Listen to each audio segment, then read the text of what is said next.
Welcome to another journey through deep time, where we step quietly into the shadows of prehistory to explore questions that have captured imaginations for generations.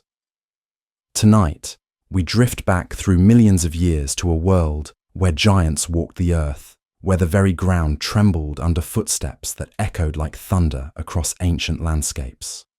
We find ourselves in an age when massive predators ruled with teeth like daggers and claws like scythes, each one perfectly sculpted by evolution for the art of survival.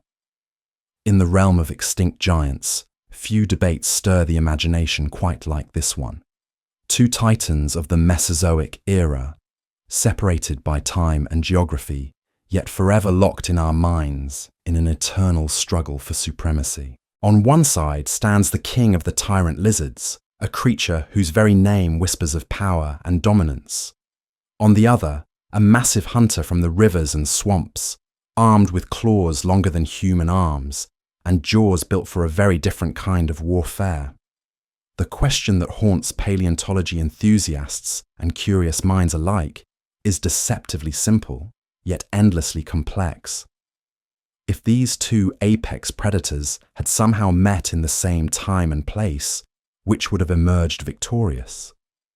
Tonight, we embark on a thoughtful exploration of this ancient mystery, not with the roar of Hollywood spectacle, but with the quiet precision of science.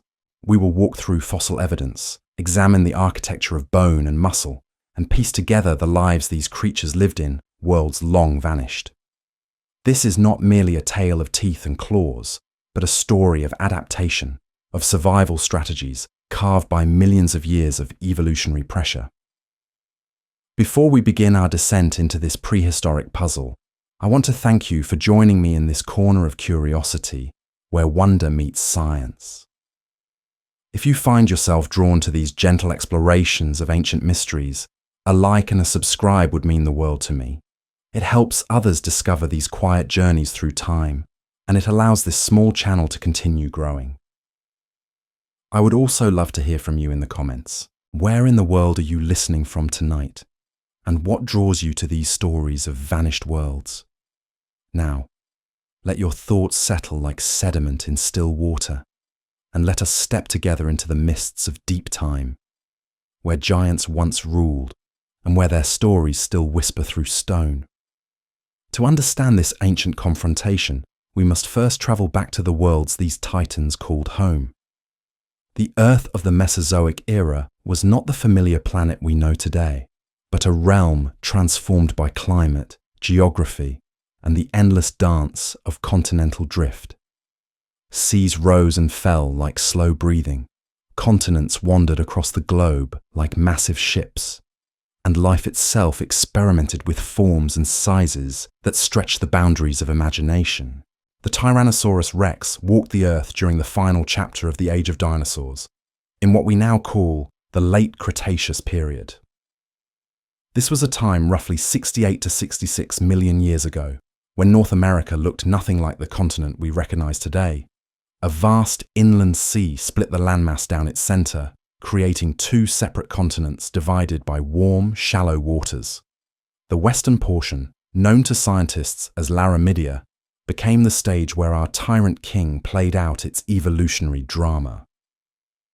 The climate of this ancient world was warm and humid, without the ice caps that crown our modern poles.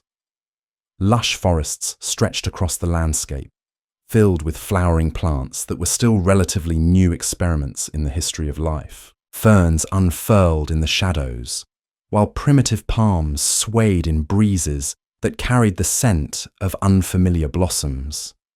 Rivers wound through these forests like silver threads, their banks lined with vegetation that would seem both alien and hauntingly beautiful to modern eyes.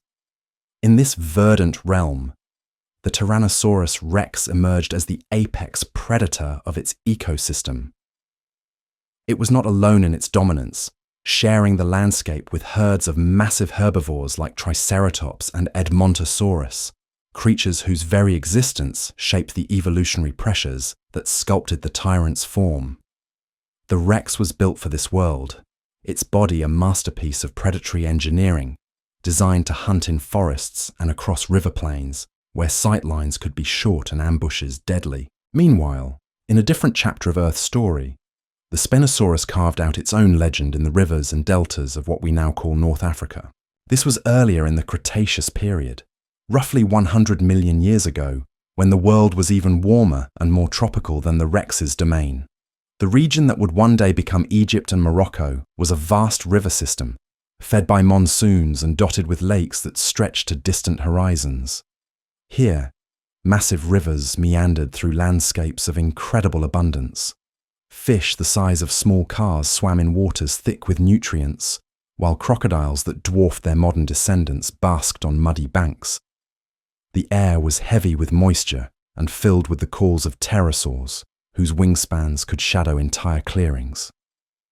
It was a world of waterways and wetlands, of seasonal floods that brought both bounty and challenge. The Spinosaurus was perfectly suited to this aquatic realm. Its body reflected adaptations for a life spent partly in water, partly on land, moving between these environments with the fluid grace of a creature truly at home in both. Unlike the Rex, which ruled the terrestrial world with brute force, the Spinosaurus was an opportunist of the waterways, a fisher of giants and a hunter of the floodplains. The gulf of time that separated these two predators was vast, stretching across tens of millions of years. To put this in perspective, the Spinosaurus lived closer in time to the first dinosaurs than it did to the Tyrannosaurus rex. When the Rex finally emerged in the twilight of the dinosaur age, the Spinosaurus had already been extinct for longer than the entire span of human civilization. They were contemporaries only in our imagination, brought together by the magic of curiosity and the power of what-if scenarios that science so beautifully allows us to explore. Yet despite this temporal separation, comparing these giants teaches us something profound about the nature of evolution itself. Both creatures represent peaks of predatory adaptation, each sculpted by their respective environments into forms of terrible beauty. The Rex embodied the power of the terrestrial hunter, while the Spinosaurus represented the grace of the semi-aquatic predator. They were answers to different questions posed by survival, solutions to challenges that arose from different worlds entirely. When we examine the fossil evidence, we begin to see the outlines of these ancient lives written in stone. The bones tell stories of daily existence, of hunting strategies, and of the endless struggle between predator and prey that has shaped life for hundreds of millions of years. Each fossil is a moment frozen in time, a glimpse into behaviors and adaptations that once meant the difference between life and death. The skull of a Tyrannosaurus rex is an immediately recognizable icon of prehistoric power. Massive and robust, it stretches over 5 feet in length, built like a battering ram designed to deliver bone-crushing force. The eye sockets are proportionally enormous, housing eyes that would have been roughly the size of grapefruits. These were not the eyes of a scavenger picking over carrion, but the forward-facing vision of an active predator, equipped with depth perception and the ability to track moving prey across varied terrain. The teeth of the Rex tell perhaps the most dramatic part of its story. Unlike the knife-like serrated teeth of many other predators, the Rex possessed massive, conical teeth that could be as thick as bananas and nearly 8 inches long when including the root. These were not slashing weapons, but crushing tools designed to punch through bone and deliver devastating bite forces that paleontologists estimate could exceed 12,000 pounds per square inch. Such teeth speak of a hunting style based on overwhelming power, of attacks that ended quickly and decisively. The neck of the Tyrannosaurus was thick and muscular, built to support that massive skull and to absorb the shock of impact when those jaws clamped down on struggling prey. The vertebrae show attachment points for muscles that would have given the Rex the ability to thrash its head from side to side, a movement pattern that would have been devastating when combined with that crushing bite force. Moving down the skeleton, we encounter one of the most debated aspects of Tyrannosaurus anatomy. The arms, proportionally tiny compared to the massive body, have puzzled scientists for generations. Each arm was only about 3 feet long, yet they were far from weak. The bones show evidence of powerful muscles, and the hands ended in 2 large claws that could have delivered considerable gripping force. Recent research suggests these arms may have been used for grasping prey during feeding, or perhaps for helping the massive predator rise from a resting position. The body of the Rex was built for power and endurance rather than speed. The ribcage was barrel-shaped and massive, housing organs capable of sustaining a predator that could weigh as much as a modern elephant. The spine shows adaptations for supporting tremendous weight while maintaining the flexibility needed for hunting. Each vertebra was reinforced and connected to its neighbors through a complex system of joints and muscle attachments that speak of a creature built to last. The legs of Tyrannosaurus rex reveal the true nature of its predatory lifestyle. These were not the legs of a pursuit predator that chased down fleet-footed prey across open plains. Instead, they show the adaptations of an ambush hunter, powerful and sturdy, rather than built for sustained speed. The thigh bone, or femur, could be over 4 feet long and was equipped with attachment points for muscles of extraordinary size. The lower leg bones were proportionally shorter, a configuration that favored power and stability over pure running speed. The feet of the Rex were 3-toed and equipped with claws, but these were relatively modest compared to the famous sickle claws of some other dinosaurs. The Rex relied primarily on its jaws for killing, using its feet for balance and for pinning down struggling prey. The bone structure of the feet shows adaptations for supporting tremendous weight, while maintaining the agility needed to maneuver during attacks. In stark contrast to this terrestrial powerhouse, the Spinosaurus presents us with a very different approach to predatory success. The skull of Spinosaurus was long and narrow, stretching up to 6 feet in length, but shaped more like the snout of a massive crocodile than the battering ram of the Rex. This elongated design was perfectly suited for catching fish and other aquatic prey, allowing the predator to sweep its head through water with minimal resistance. The teeth of Spinosaurus were conical and sharp, but unlike the bone-crushing weapons of the Rex, they were designed for gripping rather than crushing. Straight and pointed, these teeth were perfect for holding onto slippery fish and preventing escape. The spacing between teeth was also significant, allowing water to flow through the mouth during aquatic hunting, while ensuring that prey could not slip away. Perhaps the most famous feature of Spinosaurus was the massive sail that rose from its back, supported by neural spines that could extend over 5 feet above the vertebrae. This sail has been the subject of intense scientific debate, with various theories proposed for its function. Some scientists suggest it was used for thermoregulation, helping the massive predator maintain optimal body temperature in its tropical environment. Others propose it served as a display structure for attracting mates or intimidating rivals. The sail may have also provided additional surface area for fat storage, crucial for surviving seasonal changes in food availability. The body of Spinosaurus shows clear adaptations for a semi-aquatic lifestyle.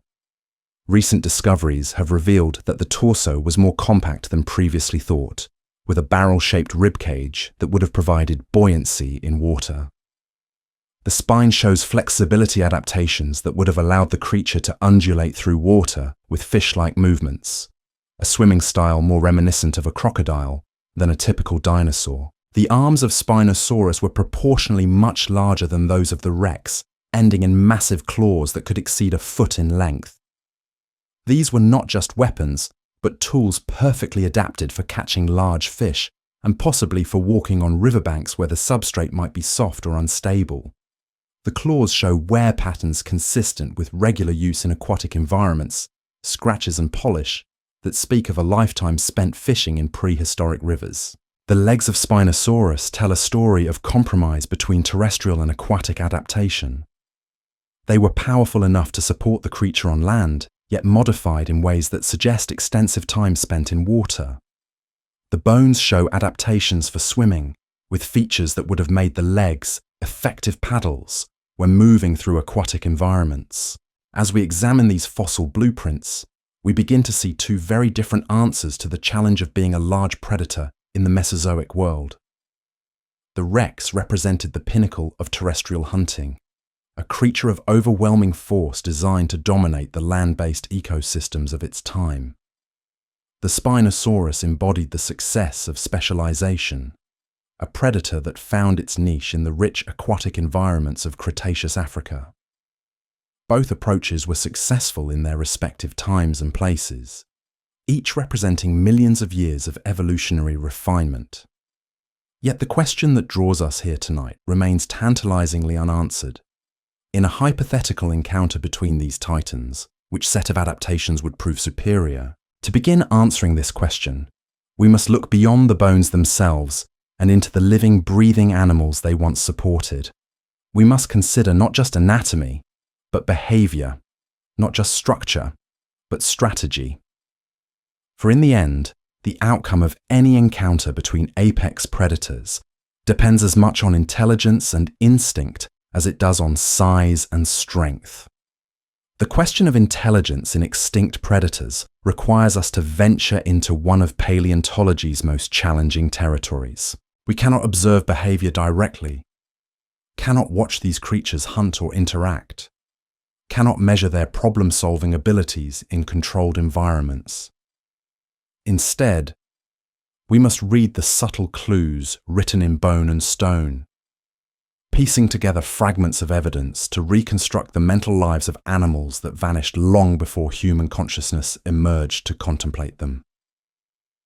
The brain case of Tyrannosaurus rex tells a story of sophisticated neural architecture. When paleontologists create endocasts, filling fossilized skull cavities with material to recreate the shape of ancient brains, the Rex reveals surprising complexity. Its brain was not simply large, but organized in ways that suggest advanced sensory processing and spatial awareness. The olfactory bulbs, responsible for processing scent, were enormous, indicating that the Rex lived in a world rich with chemical information. It could likely detect the scent of prey from great distances, track wounded animals across varied terrain, and perhaps even recognize individual members of its own species through smell alone. The visual processing centers of the Rex brain were equally impressive. Those forward-facing eyes were not just large, but positioned to provide overlapping fields of view, creating stereoscopic vision that would have allowed precise depth perception. This is the visual system of an active hunter, not a passive scavenger. The Rex could judge distances with deadly accuracy, track moving prey through dense vegetation, and coordinate complex attacks that required split-second timing. Perhaps most intriguingly, the Rex brain shows evidence of advanced spatial processing abilities.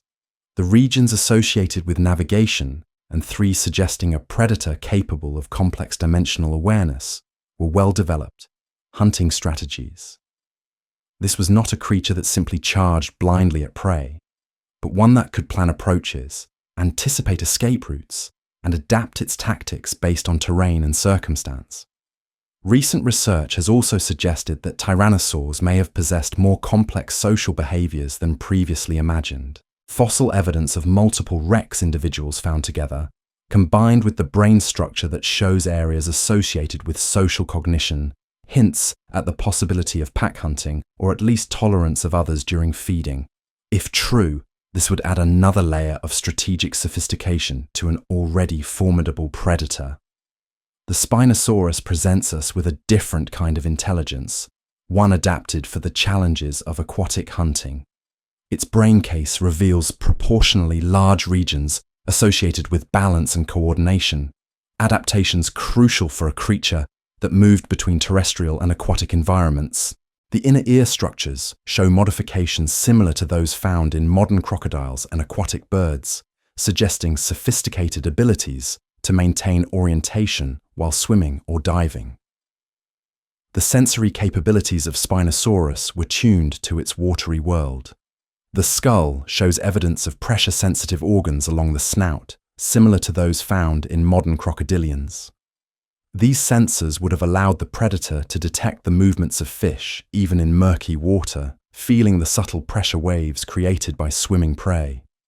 Combined with its elongated snout and precise tooth arrangement, this sensory system would have made Spinosaurus a devastatingly effective fisher.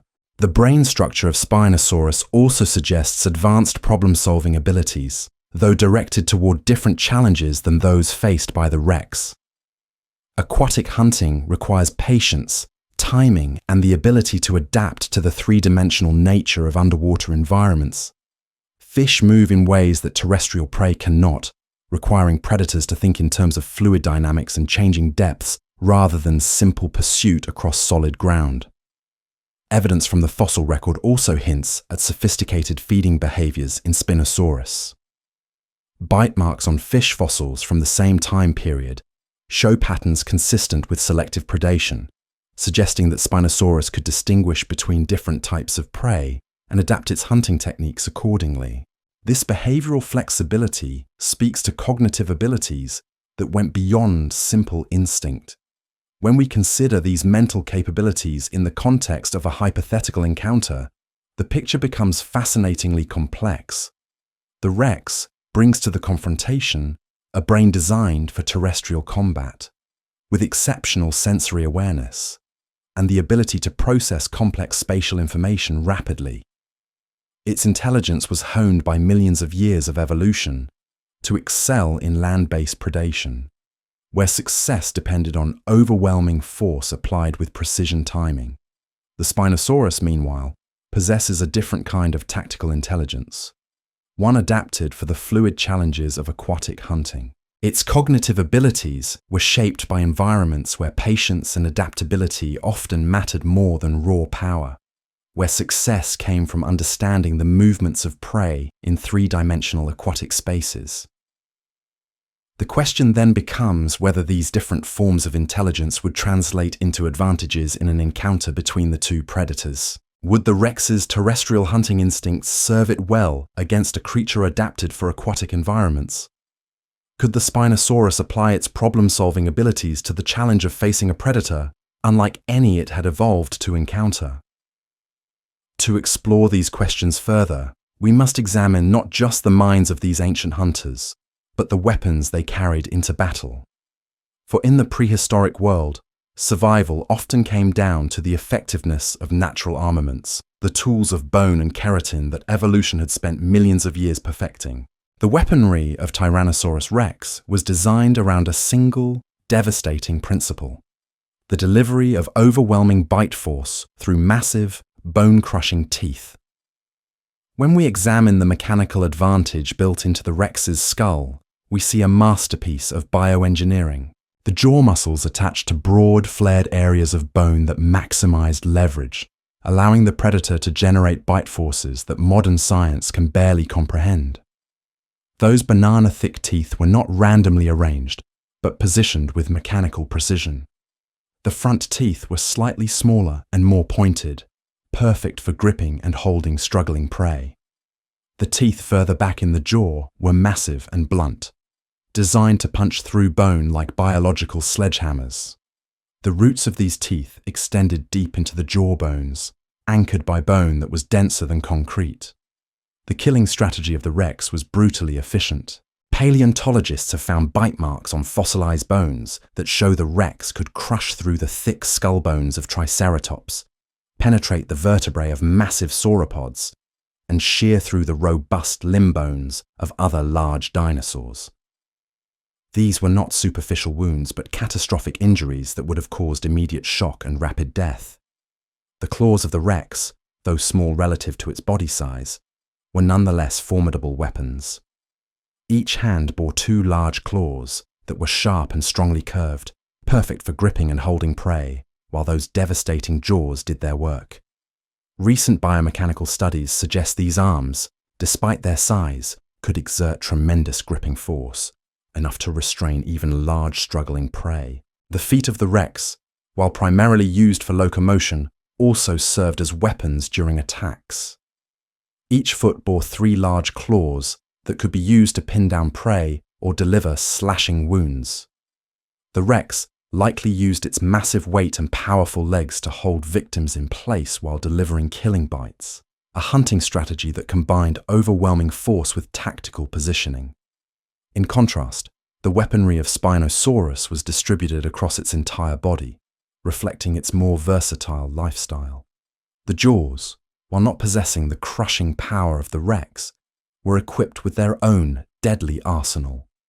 Those conical teeth were perfectly designed for their intended prey, sharp enough to penetrate scales, and tough enough to hold on to struggling fish weighing hundreds of pounds. The real weapons of Spinosaurus, however, were its massive claws. The arms bore claws that could exceed 12 inches in length, curved and razor-sharp, perfect for hooking large fish or delivering devastating slashing attacks. These were not just fishing tools, but formidable weapons that could inflict terrible wounds on any creature unfortunate enough to face them. The size and reach advantage of Spinosaurus cannot be underestimated. Recent estimates suggest it may have been significantly longer than Tyrannosaurus rex, with some specimens potentially reaching lengths of 50 feet or more. This size came with corresponding reach advantages, allowing Spinosaurus to strike with those massive claws while staying beyond the immediate range of an opponent's weapons. The semi-aquatic adaptations of Spinosaurus also provided tactical advantages that might prove crucial in combat. Its ability to move fluidly between terrestrial and aquatic environments meant it could potentially control the terms of engagement, drawing conflicts into environments where its adaptations would provide maximum advantage. The sale of Spinosaurus, while perhaps primarily serving other functions, may have also played a role in intimidation displays. Standing nearly 6 feet tall along the creature's back, it would have made Spinosaurus appear even larger and more formidable than it already was, potentially causing hesitation in opponents and providing psychological advantages in confrontations. When we consider these weapons in the context of a hypothetical battle, we begin to see the tactical complexity such an encounter would involve. The Rex possessed the ultimate close combat weapon in its bone-crushing bite, but it would need to close distance and maintain position to use it effectively. The Spinosaurus had the advantages of reach and versatility, able to strike with those massive claws while potentially staying beyond the range of the Rex's most dangerous weapons. The question becomes one of tactics and opportunity. Could the Rex use its intelligence and ambush hunting instincts to close the distance quickly enough to bring its devastating bite into play? Or would the Spinosaurus be able to use its size and reach advantages to control the encounter, delivering crippling wounds with those massive claws while avoiding the Rex's most dangerous attacks? The answer may depend not just on weapons and anatomy, but on the environment where such an encounter might take place. The terrain itself could tip the balance, favoring the adaptations of one predator over another, turning what might seem like certain advantages into deadly liabilities. The stage upon which these titans might have met would have shaped their encounter as surely as millions of years of evolution shaped their bodies. Environment is the silent third participant in any predatory confrontation, a factor that can transform advantages into weaknesses and strengths into vulnerabilities, with the subtlety of shifting ground or the presence of water. If we imagine this confrontation taking place in the dense forests that characterized much of the Rex's domain, the advantage would seem to favor the terrestrial hunter. These were environments where the Rex had spent eons perfecting its craft, where every adaptation served the purpose of moving efficiently through vegetation and striking with devastating effect in confined spaces. The thick canopy overhead would limit visibility, creating conditions where the Rex's exceptional sensory abilities would shine. In such forested terrain, the massive size of Spinosaurus might become a liability rather than an asset. That towering sail, so impressive in open spaces, could catch on branches and limit maneuverability. The longer body, adapted for swimming through water, might struggle to navigate the tight spaces between ancient trees. The Rex, meanwhile, would move through such terrain with the fluid confidence of a predator born to it, using cover and concealment to approach within striking distance before unleashing its devastating attack. Yet if the encounter shifted to the water's edge, to the muddy banks of some prehistoric river, or the shallows of an ancient lake, the tactical balance would tilt dramatically. Here, in the liminal space between land and water, Spinosaurus would find its natural element. The semi-aquatic adaptations that might seem cumbersome on solid ground would become advantages, allowing fluid movement through environments where the Rex would struggle. In shallow water, the weight that gave the Rex such devastating impact force on land would become a hindrance, slowing its movements and limiting its agility. The Spinosaurus, meanwhile, could use its swimming adaptations to move with surprising grace, potentially circling its opponent while staying beyond the reach of those crushing jaws. The massive claws that served so well for catching fish could be deployed as weapons, striking from angles the terrestrial hunter might not anticipate. The depth of water would be crucial in determining the outcome. In truly deep water, the Rex would be at an overwhelming disadvantage, its body plan simply not designed for aquatic combat. But in the shallows, where both creatures could maintain footing while still being influenced by the aquatic environment, the confrontation would become a test of adaptability versus specialization. The substrate itself would matter enormously. On solid ground, the Rex could plant its feet and deliver its full power in devastating charges and crushing bites. But on soft mud or shifting sand, that same power might work against it, causing the massive predator to lose balance or become mired in terrain that Spinosaurus, with its different weight distribution and movement patterns, could navigate more effectively. Weather conditions would add another layer of complexity to this ancient drama. Heavy rains, common in the tropical environments both creatures inhabited, could turn solid ground treacherous and create temporary water features that would favor the more aquatically adapted Spinosaurus. Drought conditions, conversely, might eliminate the water features that gave Spinosaurus its tactical advantages, forcing the confrontation onto the dry ground where the Rex's terrestrial supremacy would assert itself. The time of day could also influence the outcome in subtle but important ways. The Rex, with its exceptional visual capabilities and forward-facing eyes, might have been primarily a daytime hunter, using its stereoscopic vision to track prey through complex terrain. Spinosaurus, adapted for fishing in potentially murky water, might have been more comfortable operating in low-light conditions, using its pressure-sensitive snout to navigate and hunt when visibility was limited. Seasonal factors would have played their own role in shaping any encounter.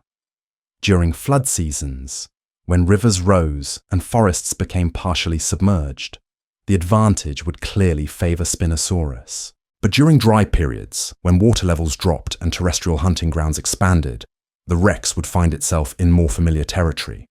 The presence of other creatures could also influence the dynamics of confrontation. Both predators lived in ecosystems filled with massive herbivores, smaller predators, and countless other forms of life. A battle between apex predators would not occur in a vacuum, but in the midst of a living, breathing ecosystem, where the sounds of combat might attract scavengers, where the scent of blood could draw other predators, and where the disruption itself could create opportunities or dangers for both combatants. Vegetation density would affect not just movement, but also the tactical approaches available to each predator. Dense undergrowth might favor ambush tactics, allowing the Rex to use its terrestrial hunting instincts to maximum effect. Open areas would provide space for the Spinosaurus to use its size and reach advantages, while also allowing both predators to fully assess their opponent and plan their approaches accordingly. The geological features of the encounter site would matter as well. Rocky outcroppings could provide defensive positions or create obstacles that might trip up a charging Rex. Steep banks could limit escape routes or provide elevated positions that might benefit one predator over another. Even something as simple as the direction of water flow in a river could influence tactics, as currents strong enough to affect the movement of creatures weighing several tons would certainly play a role in determining the flow of battle. Temperature would affect the physiology of both predators in different ways. The Rex, as a more traditional terrestrial dinosaur, might have relied more heavily on behavioral thermoregulation, seeking shade or sun to maintain optimal body temperature. The Spinosaurus, with its massive sail and semi-aquatic lifestyle, might have had more sophisticated temperature control mechanisms, potentially allowing it to maintain peak performance across a wider range of environmental conditions. As we consider these environmental factors, it becomes clear that the question of who would win cannot be answered simply by comparing size, strength, or weapons. The outcome would depend heavily on where and when the encounter took place, on the specific conditions that brought these titans together in our imagination. Each environment would present its own set of challenges and opportunities, favoring different aspects of each predator's evolutionary toolkit. The complexity of these environmental considerations reminds us that nature rarely provides simple answers to questions of survival and dominance. In the real world of the Mesozoic, success was not just about being the biggest or strongest, but about being perfectly adapted to specific conditions and capable of thriving in the particular challenges presented by time and place. This environmental sensitivity extends beyond the immediate physical conditions to encompass the broader ecological context in which these predators lived. Both the Rex and Spinosaurus existed as part of complex food webs, their behaviors and capabilities shaped not just by their own needs, but by their relationships with prey species, competitors, and the countless other organisms that shared their worlds. The hunting strategies that served each predator in their respective ecosystems would influence how they might approach a confrontation with each other. The Rex evolved to hunt massive herbivores with thick hides and defensive capabilities, would bring tactics honed for overcoming heavily armored prey. The Spinosaurus, adapted for catching swift-moving fish and navigating the challenges of aquatic hunting, would approach the encounter with very different instincts and techniques. These differences in evolved behavior patterns might prove as crucial as any physical advantage. The Rex's instincts, shaped by millions of years of terrestrial hunting, might drive it to seek the quick, devastating attack that had served it so well against Triceratops and other heavily defended prey. The Spinosaurus, meanwhile, might rely on the patience and tactical flexibility that had made it successful in the complex three-dimensional environment of prehistoric waterways. The question of territory would also factor into any hypothetical encounter. Both predators would have been territorial animals, defending hunting grounds and resources from competitors. The psychological aspects of such territoriality, the confidence that comes from fighting on familiar ground versus the stress of operating in unfamiliar territory, could influence the outcome as much as any physical factor. As we delve deeper into this prehistoric puzzle, we must also consider the role that experience and age might play in determining the victor. A young, inexperienced Rex might approach the encounter very differently than an old, battle-scarred veteran. Similarly, a Spinosaurus in its prime might possess advantages over one that was either too young to have developed full tactical sophistication or too old to maintain peak physical condition. The health and physical condition of each predator at the time of encounter would be crucial variables. A Rex suffering from injury or illness might find its devastating bite force compromised, while a Spinosaurus with damaged claws or sail might lose critical advantages in reach and intimidation. These factors, impossible to control for in our hypothetical scenario, would have been determining factors in any real-world encounter between apex predators. The social context would add yet another layer of complexity. If either predator was defending young, protecting a mate, or operating as part of a group, the dynamics of confrontation would shift dramatically. The fierce protective instincts that drive parents to defend their offspring could provide motivational advantages that might overcome physical disadvantages, while the presence of allies could turn a one-on-one encounter into something entirely different. Seasonal breeding behaviors might also influence the encounter. During mating seasons, many predators become more aggressive and less cautious, more willing to engage in risky confrontations over territory or resources. Hormonal changes associated with reproduction could affect everything from pain tolerance to tactical decision-making, potentially tipping the balance in unexpected directions. The availability of food resources in the environment would shape the desperation or confidence each predator brought to the encounter. A well-fed predator might be more willing to avoid unnecessary risks, while one facing starvation might be driven to take chances that could prove either fatal or successful. These motivational factors, while impossible to quantify, would have played crucial roles in determining not just the outcome of confrontation, but whether such confrontation would occur at all. As we attempt to reconstruct this ancient encounter, we must remember that neither of these magnificent predators was designed by evolution to face the other. Each was the product of millions of years of refinement, shaped by the specific challenges of their respective ecosystems and the particular prey species that shared their worlds. The Rex evolved to dominate the terrestrial environments of late Cretaceous North America, while Spinosaurus was sculpted by the demands of semi-aquatic life in mid-Cretaceous Africa. Their hypothetical meeting represents a collision between two entirely different evolutionary experiments, each representing a peak of predatory success in their own domain. The biomechanical analysis of how these titans might have moved in combat reveals fascinating contrasts. The Rex, with its massive head and relatively short arms, was built like a living battering ram. Its center of gravity was positioned to maximize the devastating impact of its bite, with the entire body serving as a delivery system for those bone-crushing jaws. When attacking, the Rex would have used its powerful legs to drive forward, its massive head leading the charge like a medieval knight's lance, but one tipped with teeth capable of shearing through solid bone. The attack pattern of Tyrannosaurus would have been terrifyingly direct. Paleontologists studying bite marks on fossilized bones have reconstructed a hunting style that relied on overwhelming force applied with surgical precision. The Rex would approach its target, use its exceptional binocular vision to judge distance and timing, then deliver a crushing bite designed to inflict massive trauma immediately. There was no subtlety in this approach, no prolonged struggle. The Rex's strategy was to end confrontations quickly, using its devastating bite force to cause injuries so severe that resistance became impossible. In stark contrast, Spinosaurus would have approached combat with the fluid, opportunistic tactics of a creature accustomed to hunting in 3 dimensions. Its longer, more flexible body would have allowed for a wider range of attack angles, while those massive claws could deliver slashing wounds from positions the Rex might not anticipate.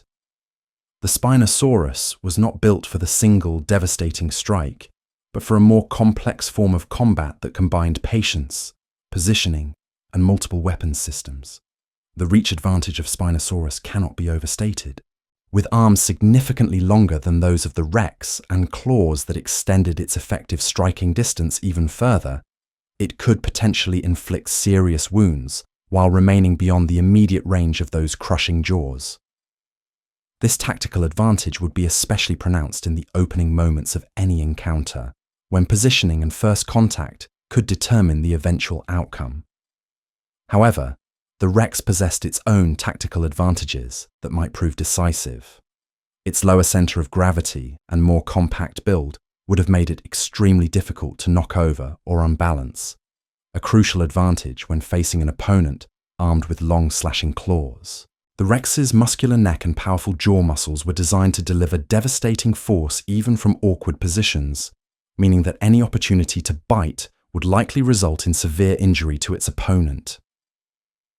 The question of endurance adds another dimension to our analysis. The Rex, as a primarily terrestrial predator, would have possessed the cardiovascular capacity needed for sustained physical exertion on land. Its robust build and powerful muscles suggest a creature capable of maintaining high-intensity activity for extended periods when necessary. The Spinosaurus, adapted for a more energy-efficient lifestyle that included long periods of patient fishing, might have operated on a different energy budget entirely. In aquatic environments, however, these endurance calculations would reverse dramatically. The Spinosaurus possessed adaptations that would have allowed it to maintain activity in water for extended periods, while the Rex would have found such environments extremely taxing. The energy cost of moving and fighting in water would have been enormous for a creature not adapted to such conditions, potentially leading to rapid exhaustion. The psychological aspects of such an encounter deserve careful consideration as well.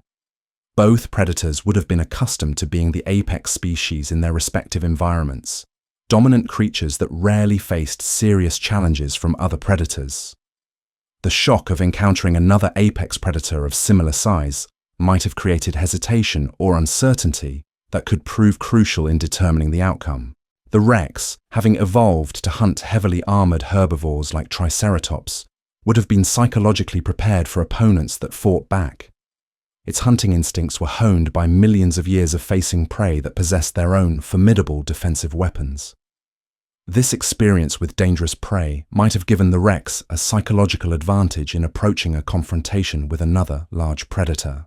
Spinosaurus, meanwhile, was primarily adapted for hunting prey that, while large, was generally less capable of inflicting serious injury in return. Fish, even massive prehistoric fish, do not possess the same defensive capabilities as armored dinosaurs. This difference in prey type might have left Spinosaurus less prepared for the kind of violent, close-quarters combat that would characterize a confrontation with Tyrannosaurus rex. The role of intimidation displayed in such an encounter would have been fascinating to observe. Both predators possessed features that would have made them appear even more formidable than their already impressive size suggested.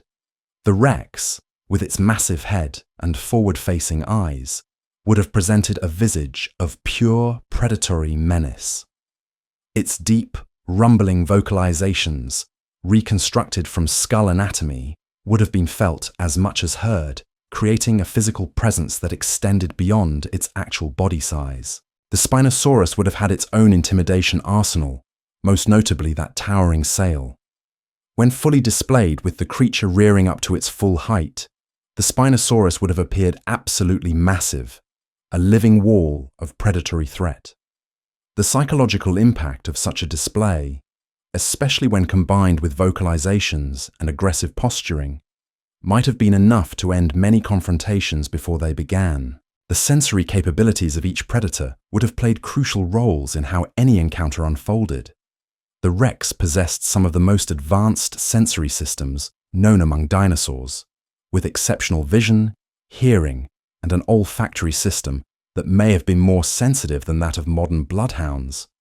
These senses would have provided constant information about its opponent's position, condition, and intentions, allowing for tactical adjustments throughout the encounter. The Spinosaurus possessed its own sophisticated sensory adaptations, though tuned to different environmental challenges. Its pressure-sensitive snout could detect subtle movements in water, while its hearing was adapted to function effectively in both terrestrial and aquatic environments. These senses, while perhaps not as acute as those of the Rex in terrestrial environments, would have provided their own tactical advantages, especially in combat scenarios that involved water. The question of pain tolerance and injury recovery adds yet another layer to our analysis. Both predators would have needed to be capable of functioning despite significant injuries, as the prehistoric world offered no medical care for wounded animals. The Rex, with its robust build and redundant muscle systems, might have been better equipped to function despite injuries to its extremities. A damaged arm or leg, while certainly debilitating, might not have prevented the Rex from continuing to use its primary weapon effectively. For Spinosaurus, injuries to its long arms or claws would have been potentially more devastating, as these were primary components of its hunting arsenal. However, its more distributed weapon systems might have provided some redundancy, allowing it to continue fighting effectively, even with some injuries. The sail, while impressive, was largely made up of extensions of the vertebrae with minimal muscle attachment, meaning that damage to it might have been more cosmetically than functionally significant.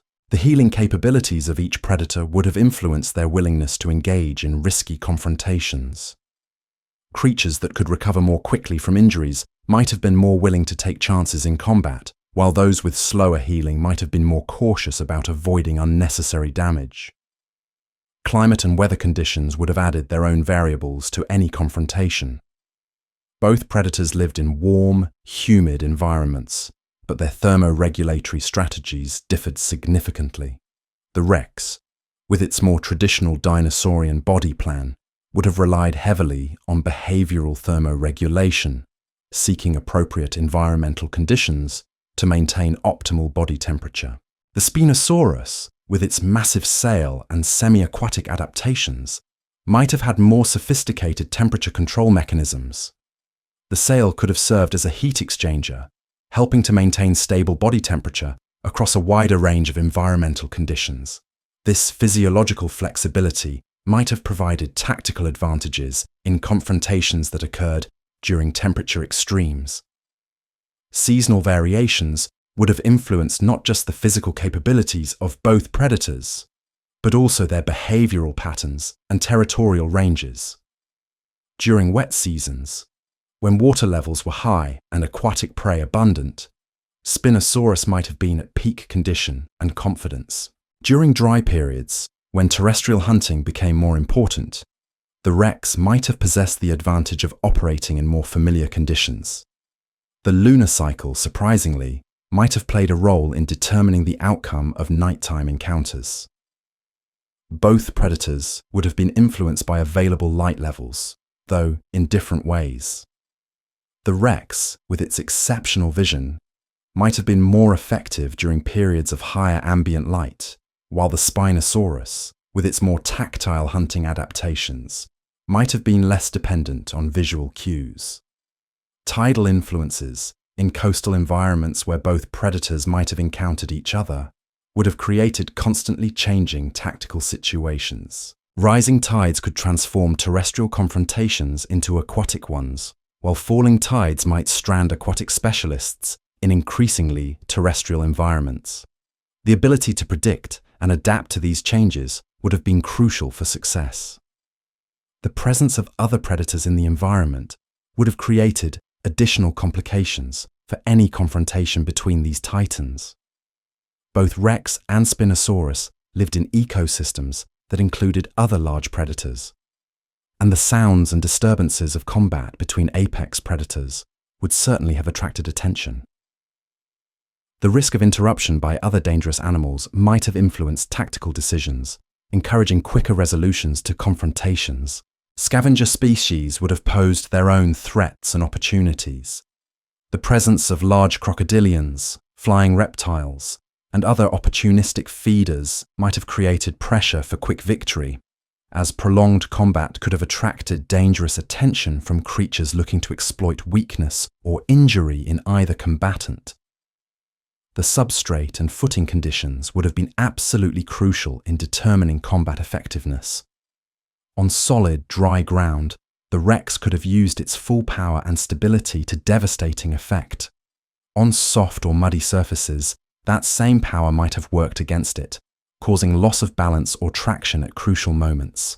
The Spinosaurus, with its different weight distribution and movement patterns, might have been better adapted to maintaining effectiveness across a wider range of substrate conditions. Underwater combat would have represented an entirely different realm of possibility. In deep water, the Rex would have been at an overwhelming disadvantage, essentially helpless against a creature adapted for aquatic movement. However, in shallow water, where both creatures could maintain footing, the dynamics would have been more complex, with water resistance affecting the delivery of both bites and claw strikes in different ways. The depth and clarity of water would have influenced sensory effectiveness differently for each predator. The Rex's exceptional vision would have been compromised by murky water, while the Spinosaurus's pressure-sensitive adaptations might have actually provided advantages in low-visibility aquatic environments. Current strength would have added another variable to aquatic confrontations. Strong currents might have made it difficult for either predator to maintain stable positioning, while also affecting the accuracy and power of attacks. The Spinosaurus, with its swimming adaptations, might have been better able to use currents tactically, while the Rex might have found them purely detrimental. Water temperature would have affected the physiology of both predators, but in different ways. Cold water would have been particularly challenging for the Rex, potentially leading to rapid loss of muscle function and coordination. The Spinosaurus, with its semi-aquatic adaptations, might have been better equipped to maintain effectiveness in a wider range of water temperatures. The seasonal availability of food resources would have influenced the physical condition and desperation level of both predators at the time of any encounter. Well-fed predators might have been more cautious about engaging in risky confrontations, while hungry ones might have been more aggressive and willing to take chances. The timing of such an encounter relative to feeding cycles could have been a determining factor in the outcome. Territorial boundaries and the psychological advantage of fighting on familiar ground would have played important roles in shaping the dynamics of confrontation. A Rex defending its established territory might have fought with greater determination and tactical knowledge than one venturing into unfamiliar areas. Similarly, a Spinosaurus encountered in its preferred aquatic habitat might have possessed confidence and tactical advantages that would not have been available in purely terrestrial environments. The question of reproductive status would have added yet another layer of complexity to any potential encounter between these ancient titans. Both predators would have experienced dramatic behavioral and physiological changes during breeding seasons, transformations that could have fundamentally altered the dynamics of confrontation. A Rex protecting a nest site or defending young would have fought with a ferocity beyond its normal hunting aggression, driven by parental instincts that could override even basic survival calculations. The hormonal surges associated with mating seasons would have affected everything from pain tolerance to risk assessment. Testosterone and other reproductive hormones can dramatically increase aggression while simultaneously decreasing caution, creating conditions where normally prudent predators might engage in confrontations they would otherwise avoid.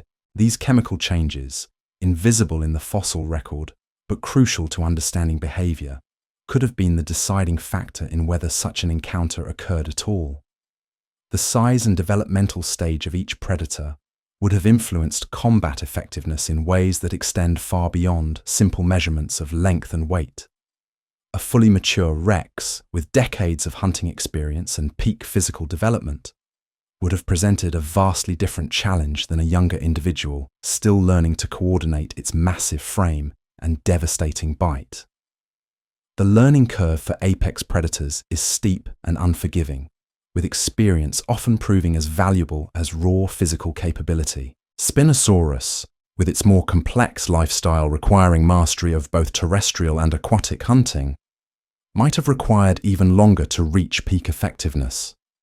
The coordination needed to move fluidly between environments, to judge distances accurately when striking at prey in water, and to manage the mechanical complexities of its elongated body plan would have taken years to perfect. A Spinosaurus that had not yet mastered these skills might have found itself at a severe disadvantage against a more experienced Rex. The concept of individual variation within each species adds another dimension to our analysis that is often overlooked in these hypothetical confrontations.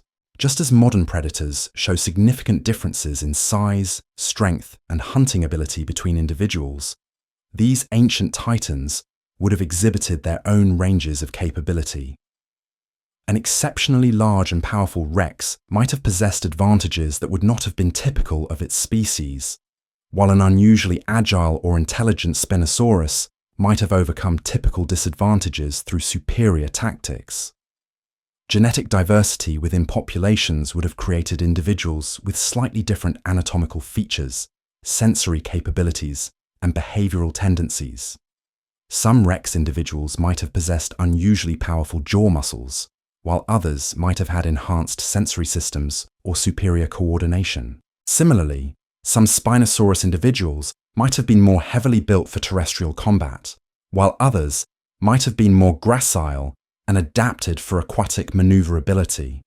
The role of previous combat experience cannot be underestimated in determining the outcome of such an encounter. Both predators would have engaged in conflicts throughout their lives, from territorial disputes with members of their own species to encounters with other large predators sharing their ecosystems. Each successful confrontation would have added to their tactical knowledge, teaching them how to read opponents, when to press attacks, and when to withdraw strategically. Battle scars visible on fossilized bones tell us that these ancient predators led violent lives, regularly engaging in confrontations that left permanent marks on their skeletons.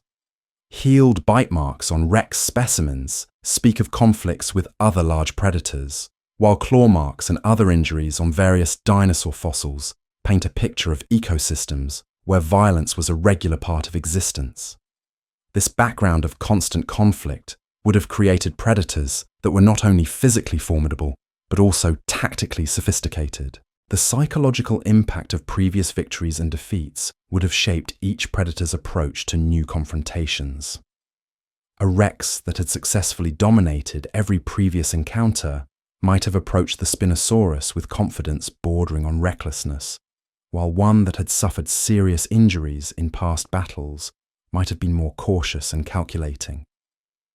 These mental states, impossible to reconstruct from fossils but crucial to understanding behavior, would have influenced everything from initial positioning to the willingness to sustain a prolonged fight. The element of surprise would have been absolutely critical in determining the outcome of any encounter. Both predators were ambush hunters in their own ways, the Rex using cover and stealth to close distance before delivering devastating attacks, while the Spinosaurus employed patience and positioning to strike when prey was most vulnerable.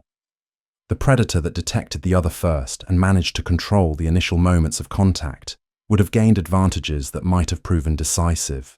The sensory warfare that would have preceded any physical confrontation deserves careful consideration.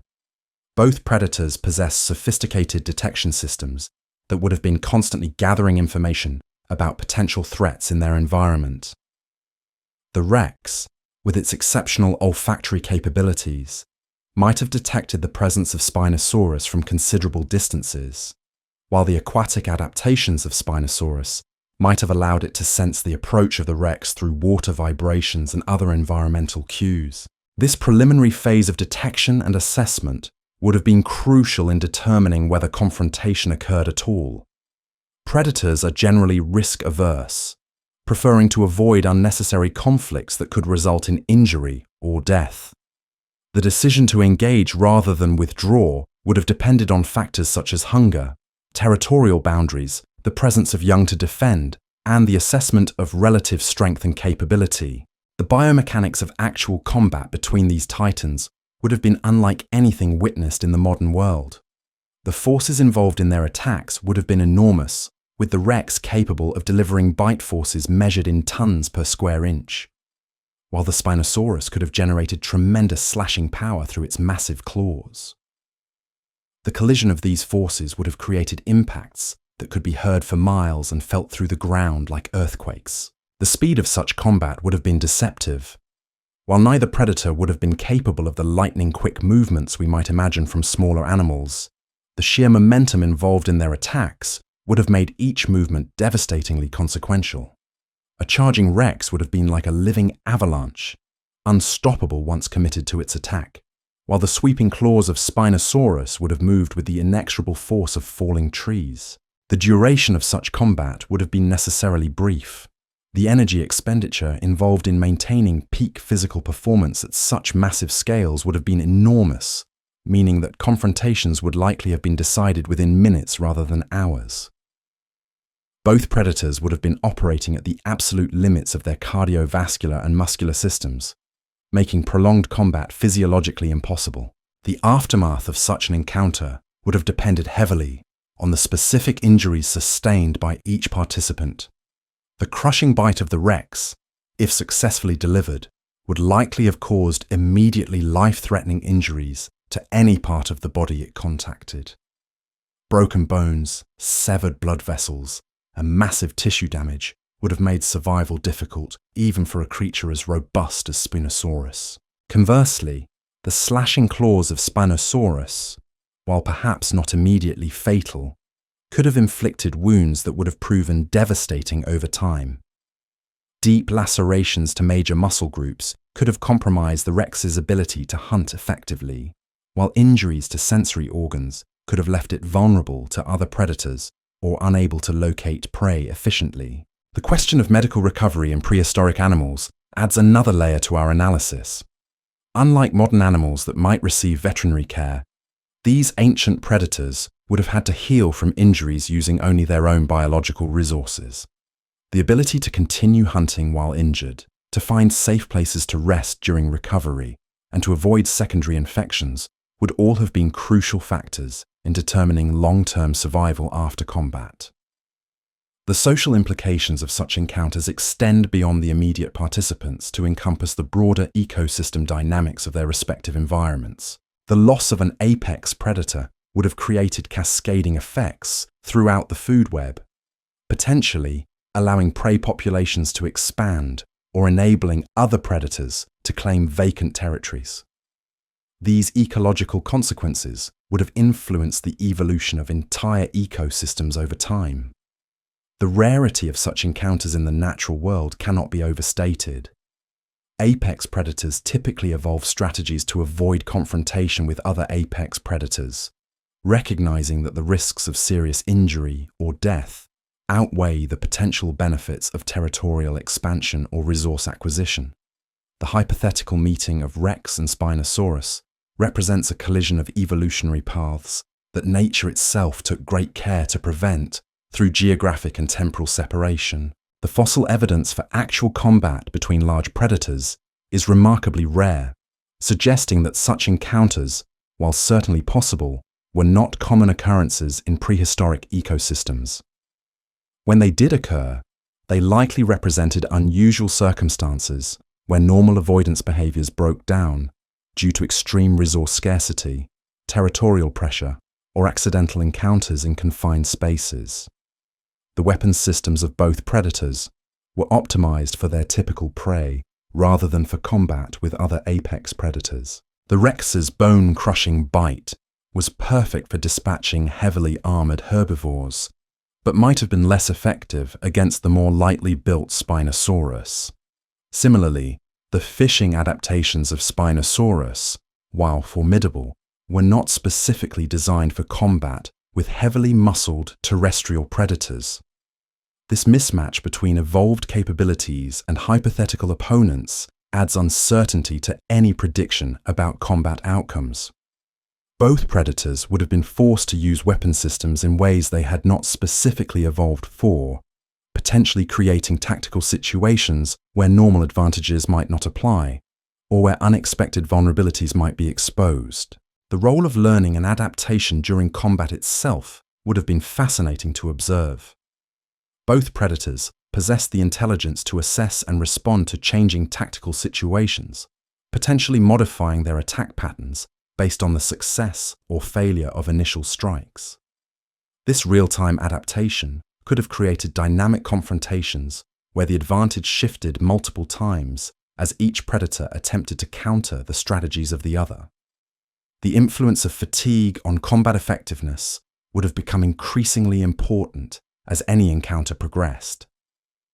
The massive energy demands of high-intensity combat at such scales would have created rapidly changing tactical situations as each predator's capabilities declined with exhaustion. The predator that could maintain peak performance longer might have gained decisive advantages as the encounter continued. Environmental factors would have continued to influence the confrontation throughout its duration. Changes in lighting conditions, shifts in terrain as the combat moved across the landscape, and the arrival of weather phenomena such as rain or wind could all have altered the tactical balance between the combatants. The ability to adapt to these changing conditions might have been as important as raw physical capability in determining the outcome. The aftermath of such an encounter would have created opportunities for other species in the ecosystem. Scavengers would have been drawn to the site by the sounds and scents of combat, potentially creating dangerous situations for any survivor. The winner of such a confrontation might have found itself immediately faced with new challenges from opportunistic competitors seeking to exploit any weakness or injury resulting from the battle. The long-term consequences of victory or defeat would have extended far beyond the immediate participants. The survivor would have gained access to new territories and resources, potentially allowing for increased reproductive success and the spread of successful genetic lineages. The loser, even if it survived the initial encounter, might have faced reduced hunting efficiency, territorial losses, and decreased reproductive opportunities. These cascading effects remind us that individual confrontations between apex predators represent more than simple tests of strength or fighting ability. They are pivotal moments that can reshape entire ecosystems, influencing the evolutionary trajectories of multiple species and altering the balance of predator-prey relationships across vast landscapes. As we continue to explore this ancient mystery, the complexity of variables involved becomes increasingly apparent. Each new consideration adds layers of uncertainty while simultaneously deepening our appreciation for the sophisticated evolutionary solutions these magnificent predators represented. The question of who would win becomes less important than the recognition that both creatures were masterpieces of natural selection, each perfectly adapted for success in their own domain. The question of tactical intelligence in prehistoric combat brings us into one of the most fascinating aspects of this ancient confrontation. Both predators would have approached battle not as mindless beasts driven purely by instinct, but as sophisticated hunters capable of complex decision-making under pressure. The Rex, with its highly developed brain and exceptional sensory systems, would have been constantly processing information about its opponent's movements, weaknesses, and intentions. Every shift in posture, every change in breathing pattern, every subtle alteration in stance would have been catalogued and analyzed by neural circuits honed by millions of years of predatory evolution. The hunting intelligence of Tyrannosaurus rex was built around pattern recognition and rapid tactical assessment. In its natural environment, success depended on reading the defensive behaviors of heavily armored prey, identifying moments of vulnerability, and executing precisely timed attacks that maximize the effectiveness of its devastating bite. This same cognitive machinery would have been applied to combat with Spinosaurus, searching for openings, weaknesses, and opportunities to bring those bone-crushing jaws into play. The Rex possessed what might be termed a siege mentality when it came to hunting. Like a medieval army approaching a fortified castle, it would have been patient when necessary, probing for weak points and waiting for the optimal moment to commit to an all-out assault. This psychological approach would have been crucial when facing an opponent as formidable as Spinosaurus, requiring the Rex to balance aggression with tactical caution. Spinosaurus would have brought an entirely different form of combat intelligence to the encounter. Its cognitive abilities were shaped by the complex three-dimensional challenges of aquatic hunting, where prey could move in any direction, and success often depended on anticipating, rather than simply reacting to movement. This predictive intelligence would have been invaluable in combat, allowing the Spinosaurus to anticipate the Rex's attacks and position itself advantageously. The fishing expertise of Spinosaurus had taught it patience of a different kind than that possessed by the Rex. Where the Rex learned to wait for the perfect moment to deliver overwhelming force, the Spinosaurus had mastered the art of sustained attention, maintaining focus during long periods of apparent inactivity while remaining ready to strike with lightning precision when opportunity presented itself. This mental discipline could have been crucial in a prolonged confrontation. The semi-aquatic lifestyle of Spinosaurus had also developed its spatial reasoning abilities in unique ways. Moving between terrestrial and aquatic environments required constant recalculation of physics, from the resistance of water to the different mechanics of movement on solid ground. This cognitive flexibility might have provided advantages in adapting to the changing dynamics of combat as the confrontation moved across varied terrain. Both predators would have possessed sophisticated threat assessment capabilities, though calibrated for different types of danger. The rex had evolved to evaluate the defensive capabilities of large herbivores, distinguishing between bluffing displays and genuine threats, recognizing when prey was injured or vulnerable, and calculating the risks associated with attacking creatures armed with horns, spikes, and powerful limbs. The threat assessment algorithms of Spinosaurus were tuned to different parameters entirely. Its world was one of hidden dangers beneath murky water, of prey that could disappear instantly into aquatic refuges, and of environmental hazards that changed with tides and seasons.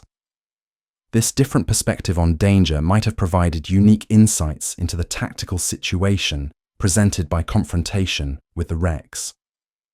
The memory capabilities of both predators would have played crucial roles in shaping their combat strategies. The rex would have carried within its neural networks the accumulated wisdom of countless successful hunts, each encounter adding to its understanding of how large, dangerous animals behaved when threatened. This experiential database would have been consulted continuously during combat, providing templates for recognizing behavioral patterns and predicting opponent responses. Spinosaurus possessed its own vast library of behavioral knowledge, though focused on different aspects of predatory interaction. Its memory banks contain detailed information about the movement patterns of aquatic prey, the seasonal behaviors of various fish species, and the subtle environmental cues that indicated the presence of food or danger. While this knowledge base was different from that of the rex, it represented an equally sophisticated understanding of predator-prey dynamics. The learning capacity of both predators would have been tested during any extended confrontation. As the battle progressed, each would have been forced to update its tactical assessments based on new information about its opponent's capabilities, reflexes, and behavioral patterns. The predator that learned faster and adapted more effectively to new information might have gained crucial advantages as the encounter evolved. The emotional intelligence of these ancient hunters adds another dimension to our analysis. Both predators would have been capable of reading the emotional states of their opponent through subtle behavioral cues. Signs of fatigue, pain, fear, or desperation would have been recognized and potentially exploited by a sufficiently intelligent combatant. The ability to maintain emotional control while simultaneously exploiting the emotional weaknesses of an opponent would have been a significant tactical advantage. The rex, as a predator that regularly faced dangerous prey capable of inflicting serious injury, would have developed sophisticated risk management instincts. It would have been constantly evaluating whether the potential benefits of continued combat justified the increasing risks of injury as the confrontation progressed. This cost-benefit analysis would have been performed in real time, with the rex ready to withdraw if the tactical situation deteriorated beyond acceptable parameters. Spinosaurus would have brought its own form of risk assessment to the encounter, though calibrated by different evolutionary pressures. As a predator that relied heavily on its physical capabilities for both hunting and survival, it could not afford injuries that might compromise it to catch fish or navigate aquatic environments. This might have made it either more cautious about sustaining damage or more desperate to end the confrontation quickly before serious injuries accumulated. The communication capabilities of both predators would have added psychological dimensions to their confrontation. The rex possessed vocal capabilities that could produce sounds ranging from deep, subsonic rumbles that could be felt through the ground to higher-pitched calls that could carry across great distances. These vocalizations would have been used not just for communication, but as weapons of intimidation, creating psychological pressure on opponents. The vocal arsenal of Spinosaurus would have been adapted for communication in both terrestrial and aquatic environments. Its calls would have been designed to carry effectively through water as well as air, requiring different acoustic properties than those optimized purely for land-based communication. The psychological impact of these unfamiliar sounds on the rex might have created momentary advantages during crucial phases of combat. Body language would have been equally important in the psychological warfare that preceded and accompanied physical confrontation. Both predators would have possessed repertoires of threat displays designed to intimidate opponents and competitors. The Rex would have used its massive head and forward-facing eyes to create an impression of implacable menace, while the Spinosaurus could have employed its towering sail and impressive reach to appear even larger and more formidable than its already massive size suggested. The timing of these psychological displays would have been crucial in determining their effectiveness. Threat displays used too early might have given opponents time to prepare countermeasures, while those employed too late might have been overwhelmed by the momentum of physical combat. The predator that timed its psychological tactics most effectively might have gained decisive advantages before physical contact even occurred. The concept of fighting experience brings us to consider how previous encounters with dangerous opponents would have shaped each predator's approach to this ultimate confrontation. The Rex, having evolved to hunt creatures like Triceratops and Ankylosaurus, would have been accustomed to facing opponents that fought back with lethal effectiveness. Its combat instincts would have been honed by encounters with prey that possessed their own formidable weapons and the willingness to use them. This background of dangerous hunting would have taught the Rex valuable lessons about patience, timing, and the importance of avoiding unnecessary risks while still pressing attacks when opportunities arose. It would have learned to read the defensive postures of armored prey, to recognize when opponents were preparing desperate counterattacks, and to position itself to minimize exposure to retaliatory strikes while maximizing the effectiveness of its own weapons. Spinosaurus would have brought different but equally valuable combat experience to the encounter. While its typical prey might not have possessed the same defensive capabilities as the heavily armored herbivores hunted by the Rex, it would have faced its own unique challenges. Large prehistoric fish could be surprisingly aggressive when cornered, and the aquatic environment itself presented dangers that terrestrial predators never encountered. The experience of hunting in water would have taught Spinosaurus lessons about three-dimensional combat that might have proven invaluable when facing the Rex. Unlike terrestrial confrontations, where movement is largely confined to a horizontal plane, aquatic hunting required awareness of attack angles from above and below, along with the ability to compensate for the different physics of movement through a dense medium.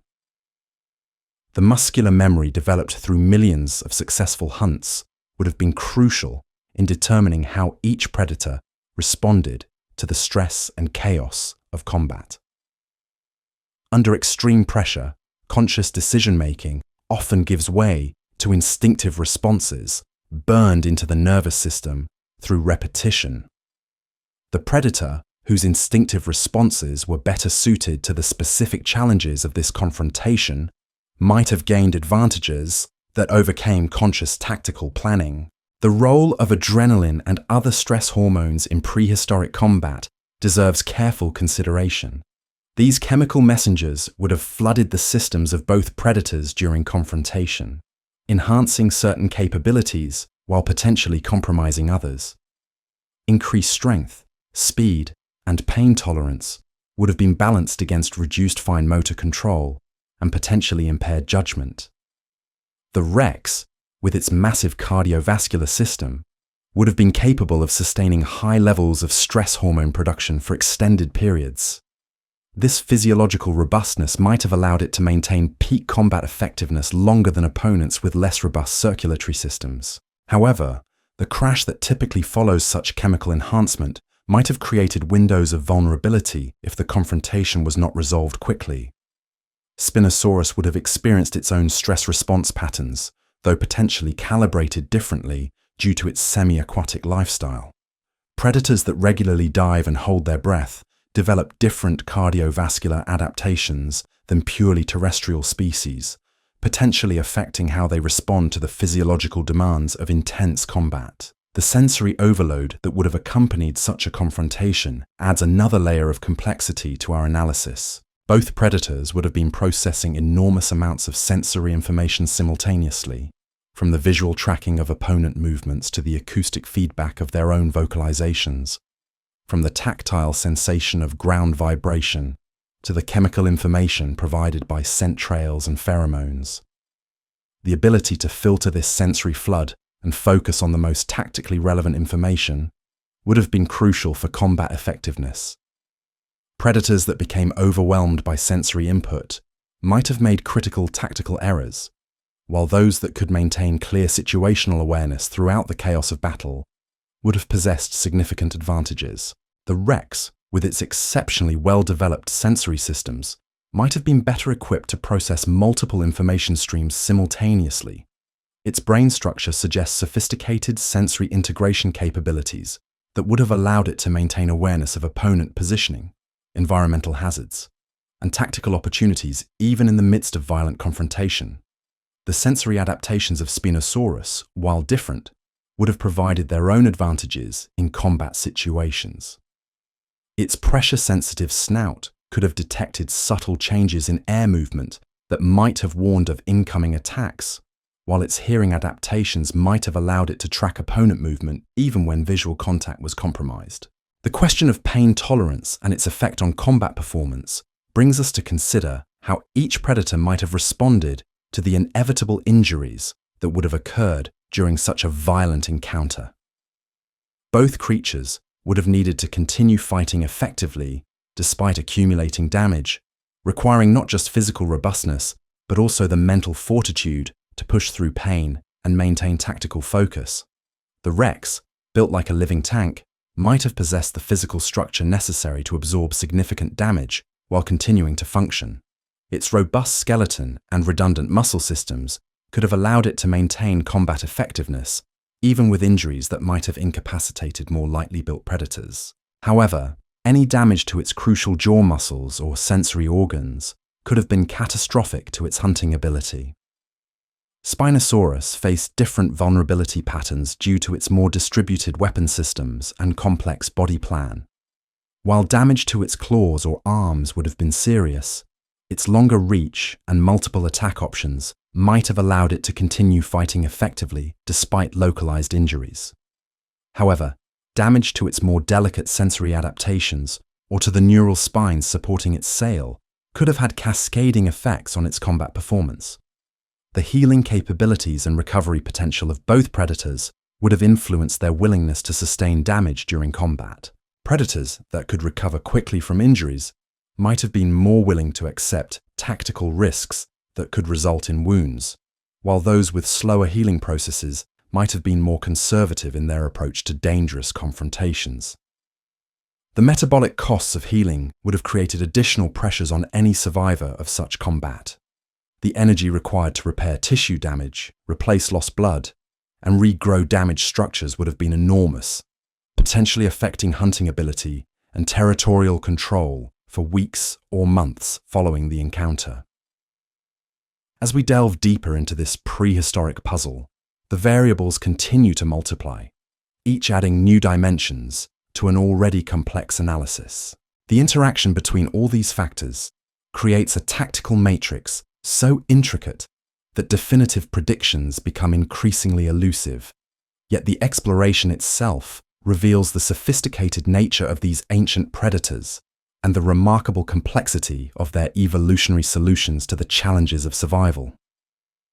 The neurochemistry of prehistoric combat would have created cascading effects that influenced every aspect of confrontation between these ancient titans. As stress hormones flooded their systems, both predators would have experienced heightened awareness coupled with tunnel vision, enhanced physical performance balanced against reduced cognitive flexibility. The Rex, with its massive brain and sophisticated neural architecture, would have processed these chemical changes differently than the Spinosaurus, potentially maintaining clearer tactical thinking, even under extreme physiological stress. The territorial psychology of both predators adds another crucial dimension to understanding how such an encounter might unfold. The Rex lived in a world where establishing and defending territory was essential for survival, where the scent markers and visual cues of dominance were constantly being evaluated and challenged. Its brain would have been hardwired to recognize territorial boundaries and respond appropriately to incursions. Whether through intimidation displays or direct confrontation, Spinosaurus operated under different territorial pressures. its domain defined more by seasonal water levels and fish populations than by fixed geographical boundaries. This more fluid concept of territory might have created different psychological responses when faced with potential competitors, perhaps leading to more opportunistic rather than rigidly defensive behaviors during confrontational encounters. The concept of energy conservation would have been paramount in the calculations of both predators. Every movement, every aggressive display, every moment of high-intensity combat would have depleted finite energy reserves that were crucial for long-term survival. The Rex, with its massive bulk and powerful musculature, would have operated on different energy economics than the more streamlined Spinosaurus, potentially influencing how long each could sustain peak performance during confrontation. The metabolic demands of supporting such enormous bodies would have created natural limits on combat duration. Neither predator could have maintained maximum aggression indefinitely, meaning that tactical decisions about when to press attacks and when to conserve energy would have been crucial for ultimate survival. The predator that managed its energy budget more effectively might have outlasted an initially stronger opponent. Sleep deprivation and circadian rhythms would have influenced combat readiness in ways that might seem minor but could prove decisive in closely matched encounters.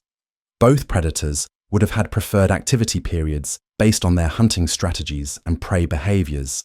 An encounter occurring during a predator's natural rest period might have found it at reduced alertness and physical capability, creating opportunities for more alert opponents. The seasonal timing of any encounter would have influenced not just environmental conditions, but also the physiological state of both predators. During breeding seasons, hormonal changes would have altered aggression levels, pain tolerance, and risk assessment behaviors. Outside of breeding periods, focus would have been primarily on hunting and territorial maintenance, potentially creating different tactical priorities during confrontation. Nutritional status would have been absolutely critical in determining combat effectiveness. A well-fed predator would have possessed the energy reserves necessary for sustained high-intensity combat, while a hungry one might have been either more desperate and aggressive or weakened by lack of adequate fuel for peak performance. The availability of prey in the environment would have influenced not just immediate combat capability, but also the desperation level driving territorial disputes. The question of backup strategies becomes fascinating when considering how these intelligent predators would have approached such an unprecedented confrontation. The Rex, accustomed to overwhelming opponents through sheer force, might have struggled to adapt when its primary tactical approach proved insufficient. Its backup strategies would have been limited by its body plan, essentially variations on the theme of getting close enough to deliver devastating bites. Spinosaurus possessed more tactical flexibility due to its varied weapon systems and environmental adaptations. If initial claw attacks proved ineffective, it could potentially shift to different attack patterns, alter its positioning to take advantage of terrain features, or even attempt to draw the confrontation into more favorable aquatic environments where its advantages would be maximized. The learning curve during combat itself would have been steep for both predators. Neither would have had previous experience fighting creatures of comparable size and capability, meaning that early phases of any encounter would have been essentially experimental. The predator that adapted more quickly to the unique challenges presented by its opponent might have gained decisive advantages as the confrontation progressed. Injury patterns would have created rapidly changing tactical situations as the battle evolved. A Rex with damaged leg muscles might have been forced to rely more heavily on ambush tactics, while a Spinosaurus with injured claws might have needed to emphasize defensive positioning over aggressive attacks. The ability to modify tactics in response to accumulating damage would have been crucial for maintaining combat effectiveness. The psychological impact of causing versus receiving injuries would have influenced the confidence and aggressiveness of both predators. Drawing first blood might have provided psychological advantages that translated into improved performance, while sustaining serious early injuries might have created hesitation or desperation that affected tactical decision-making throughout the remainder of the encounter. Recovery time between attack sequences would have been influenced by the cardiovascular fitness and muscular endurance of each predator. The Rex, built for delivering devastating attacks, followed by periods of assessment and repositioning, might have required longer recovery periods between maximum effort strikes. Spinosaurus, adapted for the more sustained activity patterns required by aquatic hunting, might have been able to maintain more consistent pressure throughout extended confrontations. The role of deception and feinting in prehistoric combat introduces sophisticated behavioral possibilities that might have determined ultimate outcomes. Both predators possessed the intelligence necessary for simple tactical deception, potentially using false attacks to create openings for genuine strikes or employing positioning that misled opponents about their true intentions. The Rex might have used its massive head as both weapon and shield, presenting threatening displays that concealed the timing of actual attacks or created confusion about the direction from which strikes would come. Its exceptional sensory capabilities would have allowed it to track opponent responses to feints, potentially identifying patterns that could be exploited in subsequent exchanges. Spinosaurus possessed different tools for tactical deception, potentially using its impressive reach to threaten attacks from distances where it could not actually connect, forcing opponents to respond to apparent threats while positioning for genuine strikes from unexpected angles. Its ability to rear up on hind legs would have dramatically altered its apparent size and reach, potentially creating moments of uncertainty that could be tactically exploited.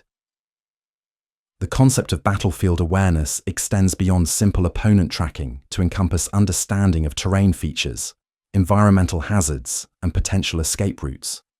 Both predators would have been constantly evaluating their surroundings for tactical advantages or dangers that might influence the outcome of confrontation. The Rex, with its exceptional visual capabilities, would have been particularly adept at identifying terrain features that might provide tactical advantages, elevated positions for launching attacks, obstacles that might limit opponent mobility, or geographic features that could channel movement into predictable patterns would all have been quickly assessed and potentially exploited. Spinosaurus would have brought different environmental awareness to combat situations, particularly sensitivity to water features that might not be immediately obvious to terrestrial opponents. Hidden streams, seasonal wetlands, or areas of soft substrate that might support its weight while causing difficulties for heavier opponents could have provided crucial tactical advantages. The question of retreat strategies becomes important when considering that survival often depends more on knowing when to disengage than on winning every confrontation. Both predators would have needed escape plans that allowed them to withdraw from unfavorable tactical situations while minimizing exposure to pursuit or additional injury. The Rex, with its robust build but limited top speed, would have relied primarily on intimidation and defensive positioning to discourage pursuit during retreats. Its ability to turn quickly and present threatening displays might have been sufficient to deter opponents from pressing attacks against a withdrawing but still dangerous predator. Spinosaurus possessed different retreat options, particularly the ability to move into aquatic environments where pursuit by terrestrial predators would be extremely difficult. This tactical flexibility might have provided psychological confidence during confrontations, knowing that escape routes existed if the tactical situation deteriorated beyond recovery. The timing of tactical withdrawals would have been crucial for both predators. Retreating too early might have conceded advantageous positions unnecessarily, while waiting too long might have resulted in being trapped in unfavorable tactical situations. The ability to accurately assess when tactical situations had shifted beyond recovery would have been essential for long-term survival. Seasonal behavioral changes would have influenced not just the likelihood of encounters, but also the tactical approaches employed by both predators. During times of abundant food, confrontations might have been more ritualized and less desperate, with both parties more willing to engage and display behaviors rather than immediate violence. During scarce periods, encounters might have been more violent and decisive. The reproductive cycles of both predators would have created periods of altered behavior that might have influenced combat outcomes. Males during breeding seasons might have been more aggressive and less cautious, while females protecting young might have fought with desperate intensity that overcame normal tactical considerations. Migration patterns, if they existed for either species, would have created seasonal concentrations that increased the likelihood of territorial disputes. Areas with particularly rich resources might have attracted multiple predators simultaneously, creating competitive pressures that made confrontation more likely and more intense when it occurred. The concept of alliance behavior, while speculative, deserves consideration when examining the social dynamics that might have influenced prehistoric combat. While both predators were likely primarily solitary, there is evidence suggesting that some large dinosaurs might have engaged in limited cooperative behaviors during certain circumstances. If either predator operated with even minimal social tolerance, the presence of additional individuals could have dramatically altered the dynamics of any encounter. A confrontation between single individuals might have escalated into something much more complex if other predators were drawn to the disturbance, or if territorial boundaries overlapped in ways that brought multiple competitors into proximity. The aftermath psychology of combat survivors would have created lasting behavioral changes that influenced future encounters. A predator that successfully dominated such a confrontation might have become more aggressive and confident in subsequent territorial disputes, while one that narrowly escaped might have become more cautious and selective about engaging in risky confrontations. These psychological changes would have cascaded through local ecosystems, potentially altering predator-prey relationships and territorial boundaries in ways that persisted long after the original encounter. The ripple effects of apex-predator confrontations could have influenced the behavior patterns of entire animal communities for extended periods. The question of tactical innovation during combat brings us to consider whether these ancient predators possessed the cognitive flexibility necessary to invent new fighting techniques in response to unprecedented challenges. Both species had demonstrated problem-solving abilities in their hunting behaviors, suggesting mental capabilities that might have extended to combat situations. The Rex, with its sophisticated sensory processing and spatial reasoning abilities, might have been capable of recognizing when standard hunting tactics were proving ineffective and adapting its approach accordingly. This mental flexibility could have been crucial when facing an opponent unlike any it had previously encountered. Spinosaurus, with its experience navigating between terrestrial and aquatic environments, had already demonstrated behavioral flexibility that might have translated into combat adaptability.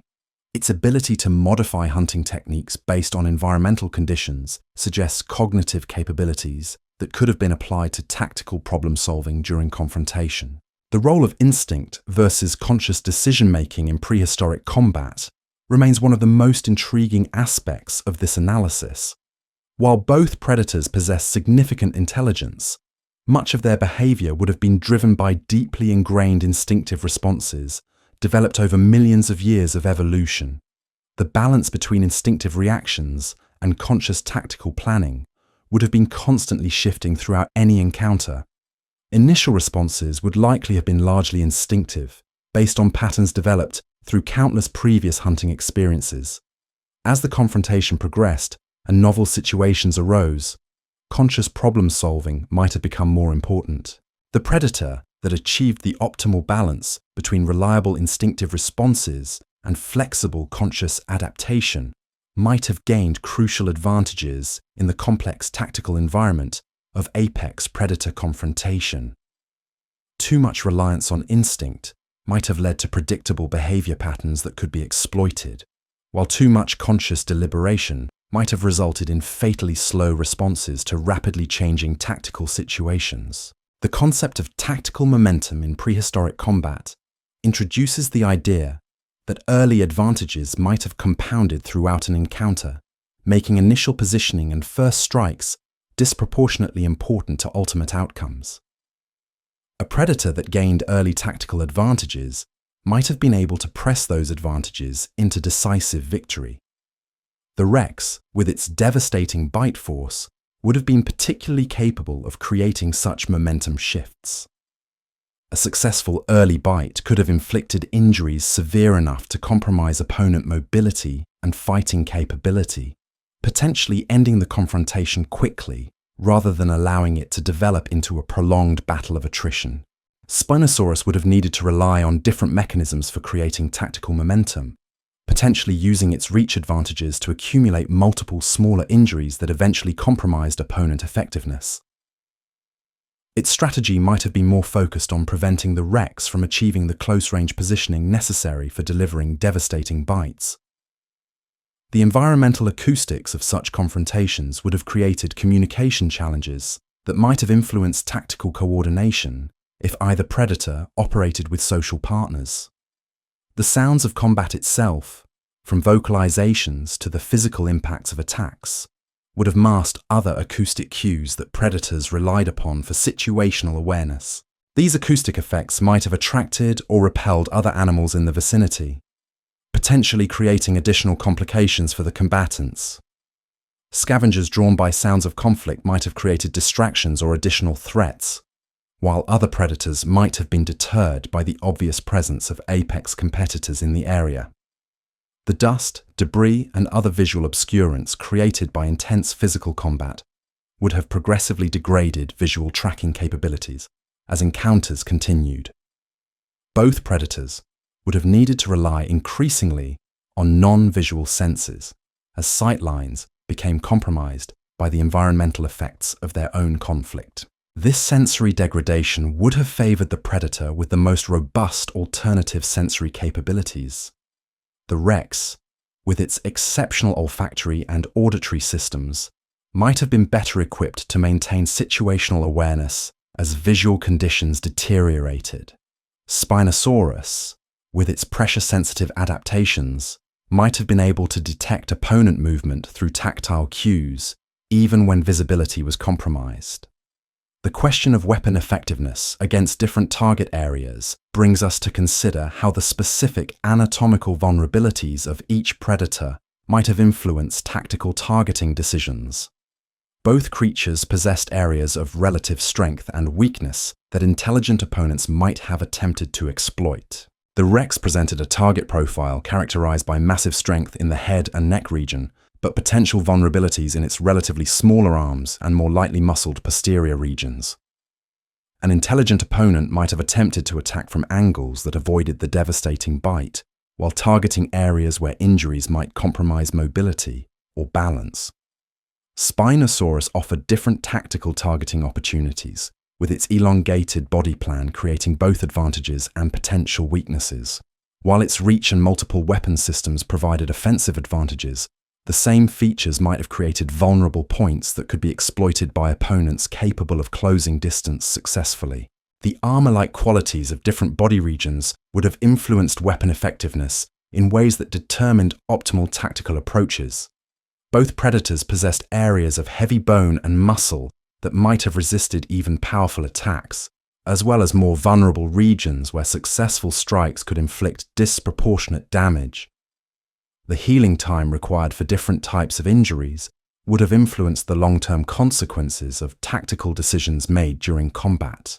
Injuries to certain body regions might have healed quickly with minimal impact on future hunting capability, while damage to others might have created permanent disadvantages that affected survival prospects for the remainder of the predator's life. These considerations remind us that prehistoric combat was not merely about immediate victory or defeat, but about the long-term survival implications of tactical decisions made under extreme pressure. The predator that won the immediate confrontation might still have suffered injuries that compromised its future competitive ability, while a tactical withdrawal that avoided serious damage might have been the superior long-term strategy. As we continue to explore the intricate possibilities of this ancient confrontation, Each new consideration adds depth to our understanding of the remarkable complexity these predators represented.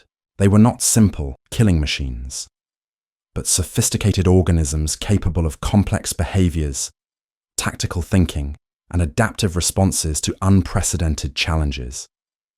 The question of who would win becomes less important than the recognition that both creatures embodied millions of years of evolutionary refinement, each representing a pinnacle of predatory success in their respective domains. The biomechanical stresses of sustained combat would have tested the structural limits of both predators in ways their bodies had never been designed to endure. While both were built for brief, intense confrontations with prey, a prolonged battle between equally matched apex predators would have pushed their anatomical systems into uncharted territory of mechanical stress and physiological demand. The Rex, with its massive skull and powerful neck muscles, was engineered to deliver devastating attacks followed by periods of recovery and assessment. Sustained combat would have placed unprecedented demands on its cardiovascular system, requiring it to maintain peak muscle performance far longer than its normal hunting patterns would have demanded. The metabolic cost of such sustained effort would have been enormous, potentially leading to rapid depletion of energy reserves. The structural integrity of both predators would have been tested by forces they had never evolved to withstand. The Rex's robust skeleton, while capable of absorbing the impact forces generated by its own attacks, might have been vulnerable to the different stress patterns created by defending against slashing attacks from an opponent of similar size and power. Spinosaurus faced its own structural challenges during prolonged terrestrial combat. Its body plan, optimized for semi-aquatic environments, would have been operating outside its normal mechanical parameters when engaged in intense, land-based confrontation. The neural spines supporting its sail, while impressive, were not designed to withstand the lateral forces that might be generated during violent combat with another massive predator. The fatigue patterns of different muscle groups would have created windows of vulnerability that intelligent opponents might have learned to exploit. As primary muscle systems tired, both predators would have been forced to rely on secondary muscle groups that might not have been as powerful or as precisely controlled, potentially leading to decreased accuracy and effectiveness of attacks. The cardiovascular demands of such combat would have required both predators to operate at or near their maximum aerobic capacity for extended periods. The Rex, with its massive oxygen requirements, would have needed to maintain peak respiratory function even while engaging in violent physical activity that might have compromised breathing patterns. Spinosaurus, with its different body proportions and potential adaptations for breath holding during aquatic hunting, might have possessed different cardiovascular capabilities that could have provided advantages or disadvantages during sustained terrestrial combat. Its breathing patterns and oxygen utilization might have been optimized for different activity profiles than those required for prolonged land-based fighting. The thermal regulation challenges of intense combat would have added another layer of physiological stress for both predators. The heat generated by sustained muscle activity, combined with the warm climates both species inhabited, could have led to dangerous overheating that compromised performance and potentially threatened survival. The Rex, with its massive bulk and dark coloration suggested by some reconstructions, might have been particularly vulnerable to overheating during prolonged activity. Its behavioral thermoregulation strategies, adapted for normal hunting activities, might have been inadequate for the extreme heat production of sustained combat. Spinosaurus possessed the potential advantage of its sail structure, which might have served as an effective heat exchanger during combat. If the sail functioned for thermoregulation, it could have provided crucial advantages in maintaining optimal body temperature during extended confrontations, potentially allowing sustained performance when opponents were beginning to suffer from heat stress. The water requirements of both predators during and after such intense activity would have been substantial. Dehydration effects could have begun to compromise performance within relatively short periods, creating additional tactical considerations about proximity to water sources and the energy costs of seeking hydration while potentially still being threatened by opponents. The psychological toll of sustained combat would have been as significant as the physical demands.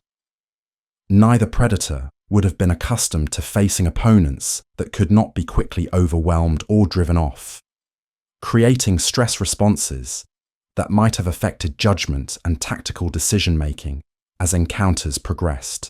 The Rex, accustomed to decisive victories through overwhelming force, might have experienced increasing frustration and desperation if its primary tactical approach failed to produce quick results. This psychological pressure could have led to increasingly reckless attacks that exposed it to counterattacks from opponents who maintained tactical discipline. Spinosaurus might have faced different psychological pressures, particularly if drawn into sustained terrestrial combat far from the aquatic environments where its confidence and tactical advantages were maximized. The stress of operating outside its preferred tactical environment could have affected performance in subtle but important ways. The concept of tactical adaptation under stress brings us to consider how both predators might have modified their approaches as initial strategies proved insufficient. The ability to recognize when tactics were failing and implement alternative approaches could have been decisive in determining ultimate outcomes. The Rex possessed the intelligence necessary for tactical modification, but its options were somewhat limited by its specialized body plan. Variations in attack timing, angle of approach, and target selection might have provided some tactical flexibility, but fundamental changes in combat strategy would have been constrained by anatomical limitations. Spinosaurus had potentially greater tactical flexibility due to its more varied weapon systems and environmental adaptations. Its ability to modify attack patterns, alter its use of terrain features, and potentially shift between different combat ranges might have provided more options for responding to unsuccessful initial tactics. The learning that occurred during combat itself would have been crucial for both predators. Each exchange would have provided information about opponent capabilities, reflexes, and behavioral patterns that could have been used to refine subsequent attacks. The predator that learned faster and applied new insights more effectively might have gained decisive advantages. The role of previous combat experience in shaping responses to novel tactical situations deserves continued consideration. While neither predator would have faced opponents exactly like each other, their experiences with other dangerous animals would have provided templates for understanding threat assessment, tactical positioning, and combat timing. The Rex's experience with heavily armored herbivores would have taught it patience and the importance of precise targeting. Its encounters with creatures like Triceratops would have developed its ability to assess defensive capabilities and identify moments of vulnerability, skills that might have translated to combat with other apex predators. Spinosaurus would have brought different but potentially valuable combat insights from its interactions with large aquatic prey and possible territorial disputes with other semi-aquatic predators. Its experience with three-dimensional tactical thinking and environmental exploitation might have provided unique advantages in complex combat situations. The unpredictability factor in prehistoric combat adds an element that defies systematic analysis, but might have been crucial in determining actual outcomes. Random events, equipment failures, environmental changes, or simple accidents could have altered the course of even well-matched confrontations in ways that no amount of tactical planning could have anticipated. A Rex might have stumbled at a crucial moment, or a Spinosaurus might have caught a claw in vegetation during a critical attack. These seemingly minor incidents could have created tactical opportunities that determined ultimate victory or defeat, reminding us that even the most sophisticated analysis cannot account for all possible variables in such complex encounters. The intervention of external factors would have added layers of unpredictability that both predators would have needed to manage while simultaneously focusing on their immediate opponent. The arrival of other predators, changes in weather conditions, or environmental disturbances could have forced rapid tactical reassessments that favored one combatant over another. The element of chance in weapon contact effectiveness introduces another source of variability that could have determined outcomes despite careful tactical planning.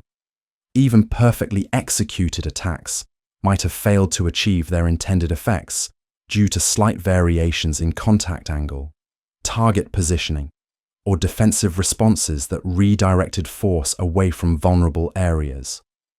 These considerations of uncertainty and variability remind us that prehistoric combat, like all natural phenomena, existed within probabilistic rather than deterministic frameworks. While we can analyze capabilities, tactics, and likely outcomes, the ultimate results of specific encounters would have depended on countless factors that combined in unique ways for each confrontation.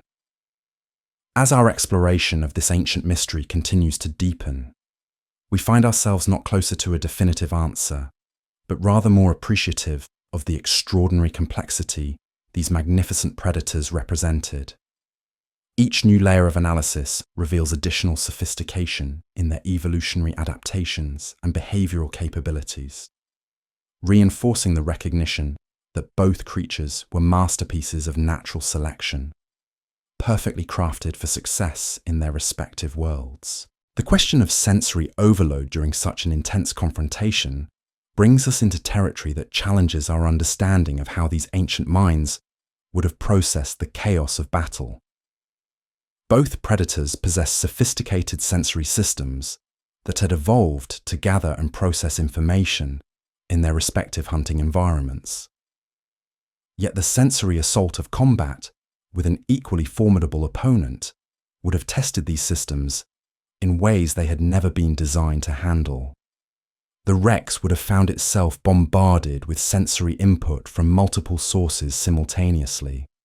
The visual tracking of a massive, moving opponent, while simultaneously monitoring peripheral threats and environmental hazards, would have taxed even its exceptional visual processing capabilities.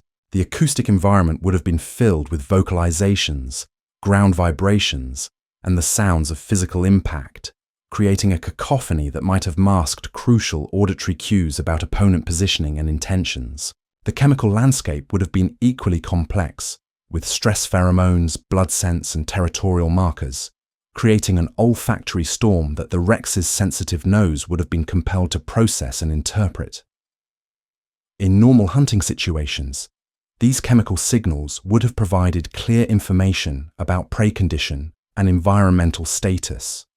But in combat, they might have become sources of distraction rather than tactical advantage. Spinosaurus would have faced its own sensory challenges, particularly if the confrontation took place in environments where its specialized aquatic sensory adaptations provided less useful information. Its pressure-sensitive capabilities, so crucial for detecting fish movement in water, might have been overwhelmed by the constant vibrations and air pressure changes generated by violent terrestrial combat. The integration of sensory information from multiple sources would have required both predators to filter enormous amounts of data while maintaining focus on the most tactically relevant details. The ability to distinguish between important signals and background noise could have been the difference between successful tactical responses and fatal hesitation or misdirection. The temporal aspects of sensory processing add another layer of complexity to our analysis. Both predators would have needed to process information about current opponent positions while simultaneously predicting future movements based on behavioral cues and momentum patterns. This predictive processing would have been crucial for timing attacks and defensive maneuvers effectively.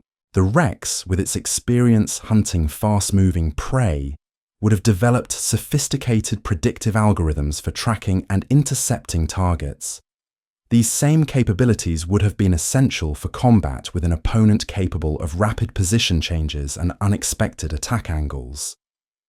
The accuracy of these predictions could have determined whether attacks connected with their intended targets or left the Rex exposed to counterattacks. Spinosaurus would have brought different temporal processing capabilities to combat, honed by the challenges of hunting in three-dimensional aquatic environments where prey could change direction and depth rapidly. This experience with complex movement prediction might have provided advantages in anticipating the Rex's attack patterns and positioning for optimal defensive or offensive responses. The concept of tactical tunnel vision presents both advantages and risks for combatants operating under extreme stress. The ability to focus intensely on immediate threats while filtering out distractions could have enhanced combat effectiveness, but it might also have created blind spots that intelligent opponents could exploit. The Rex, with its forward-facing eyes and predatory focus, might have been particularly susceptible to tunnel vision effects that could have made it vulnerable to attacks from unexpected angles. Its hunting experience with relatively predictable herbivore behavior patterns might not have prepared it for the tactical creativity of an intelligent predator capable of complex maneuvers. Spinosaurus, accustomed to maintaining awareness of three-dimensional aquatic environments where threats and opportunities could emerge from any direction, might have been better equipped to maintain broader situational awareness during combat. This capability could have allowed it to exploit tactical openings that more narrowly focused opponents might have missed. The physiological effects of combat stress on sensory acuity deserve careful consideration, as the biochemical changes accompanying intense physical confrontation would have altered the sensitivity and reliability of sensory systems. Adrenaline and other stress hormones could have enhanced certain sensory capabilities while compromising others, creating dynamic changes in perceptual ability throughout the course of battle. Enhanced visual acuity and hearing sensitivity might have provided advantages in detecting subtle opponent movements or vocalizations, but these same enhancements could have made both predators more susceptible to sensory overload from intense stimuli. The balance between enhanced perception and overwhelming input would have been constantly shifting as stress levels fluctuated. The pain processing systems of both predators would have been forced to operate under conditions far beyond their normal parameters. While some level of pain suppression would have been essential for continued combat effectiveness, too much suppression could have prevented important feedback about injury severity and tactical positioning. The Rex, with its robust build and powerful pain processing systems, might have been capable of continuing to fight effectively despite accumulating significant injuries. However, this same toughness could have led to tactical errors if pain signals that normally provided important information about damage and vulnerability were suppressed too effectively. Spinosaurus faced different challenges in pain management, as its more distributed anatomy meant that injuries to different body regions could have had varying effects on overall combat capability. The ability to assess and adapt to localized injuries while maintaining tactical effectiveness across multiple weapon systems would have required sophisticated pain processing and compensation mechanisms. The concept of combat rhythm and timing brings us to consider how both predators would have developed and maintained the temporal coordination necessary for effective fighting. Like musicians in a deadly duet, both creatures would have needed to establish and maintain timing patterns that maximize the effectiveness of their attacks while minimizing exposure to counterattacks. The Rex, with its powerful but relatively slow attack patterns, would have needed to establish rhythms that allowed for adequate recovery time between maximum effort strikes while preventing opponents from predicting and countering its timing. The development of varied timing patterns could have been crucial for maintaining tactical unpredictability. Spinosaurus, with its potentially more rapid attack capabilities through its claws, might have been able to establish faster combat rhythms that could have overwhelmed opponents accustomed to more deliberate confrontation patterns. The ability to vary between rapid combinations and single powerful strikes could have provided tactical advantages through unpredictability. The disruption of opponent timing would have been a crucial tactical objective for both predators. By forcing opponents to respond to unexpected timing changes, each combatant could have created openings for successful attacks while disrupting the rhythm of incoming assaults. The psychological warfare aspects of prehistoric combat extend beyond simple intimidation to encompass complex behavioral strategies designed to influence opponent decision-making and confidence levels. Both predators would have possessed repertoires of behaviors designed to project strength, conceal weakness, and manipulate opponent perceptions. The Rex would have employed its massive presence and powerful vocalizations to create psychological pressure that might have caused hesitation or premature tactical commitments from opponents. The ability to project confidence and dominance even when injured or tired could have provided crucial advantages in prolonged confrontations. Spinosaurus possessed different tools for psychological manipulation, potentially using its impressive size displays and reach demonstrations to create uncertainty about its true capabilities and intentions. The ability to appear larger and more threatening than its actual combat effectiveness might have allowed it to gain tactical positioning advantages through opponent miscalculation. The recognition and countering of psychological tactics would have required both predators to maintain analytical thinking capabilities even under extreme stress. The ability to distinguish between genuine threats and bluffing behaviors could have prevented tactical errors based on inaccurate threat assessment. The role of deception in combat strategy introduces sophisticated behavioral possibilities that might have determined encounter outcomes. Both predators possessed the intelligence necessary for tactical deception, potentially using false signals about their intentions, capabilities, or condition to mislead opponents and create tactical opportunities. The Rex might have concealed injuries or fatigue to prevent opponents from pressing tactical advantages, while simultaneously using positioning and movement patterns to disguise the timing and direction of genuine attacks. The ability to maintain deceptive behaviors while under extreme stress would have required considerable mental discipline and tactical sophistication. Spinosaurus could have employed its multiple weapon systems and environmental adaptations to create false impressions about its primary tactical approaches, potentially drawing opponents into prepared positions where its advantages were maximized. The complexity of its potential attack patterns would have provided numerous opportunities for tactical misdirection. The detection of deception in opponents would have required both predators to maintain analytical capabilities despite the overwhelming sensory and emotional demands of combat. The ability to recognize false signals and avoid tactical responses based on misleading information could have prevented fatal positioning errors. The environmental exploitation capabilities of both predators would have become increasingly important as confrontations progressed and initial tactical approaches proved insufficient. The ability to identify and utilize terrain features, weather conditions, and other environmental factors could have provided decisive advantages to tactically flexible combatants. The Rex, with its exceptional visual capabilities and spatial reasoning, would have been well equipped to identify terrain features that could enhance its tactical positioning or limit opponent mobility. Elevated positions, confined spaces, or obstacles that channeled movement could have been exploited to maximize the effectiveness of its devastating attacks. Spinosaurus possessed different environmental awareness capabilities, particularly sensitivity to water features and substrate conditions that might not have been immediately apparent to terrestrial opponents.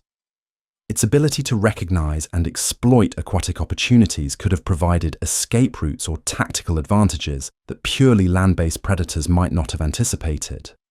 The dynamic nature of environmental conditions would have required both predators to continuously reassess tactical opportunities as factors like lighting, weather, and terrain stability change throughout extended confrontations.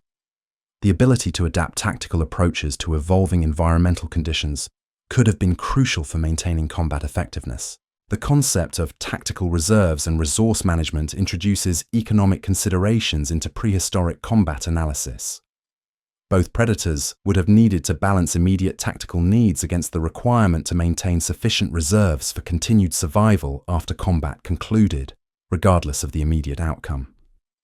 The Rex, with its high-energy attack patterns, would have faced critical decisions about when to commit maximum effort and when to conserve energy for sustained combat or post-battle recovery.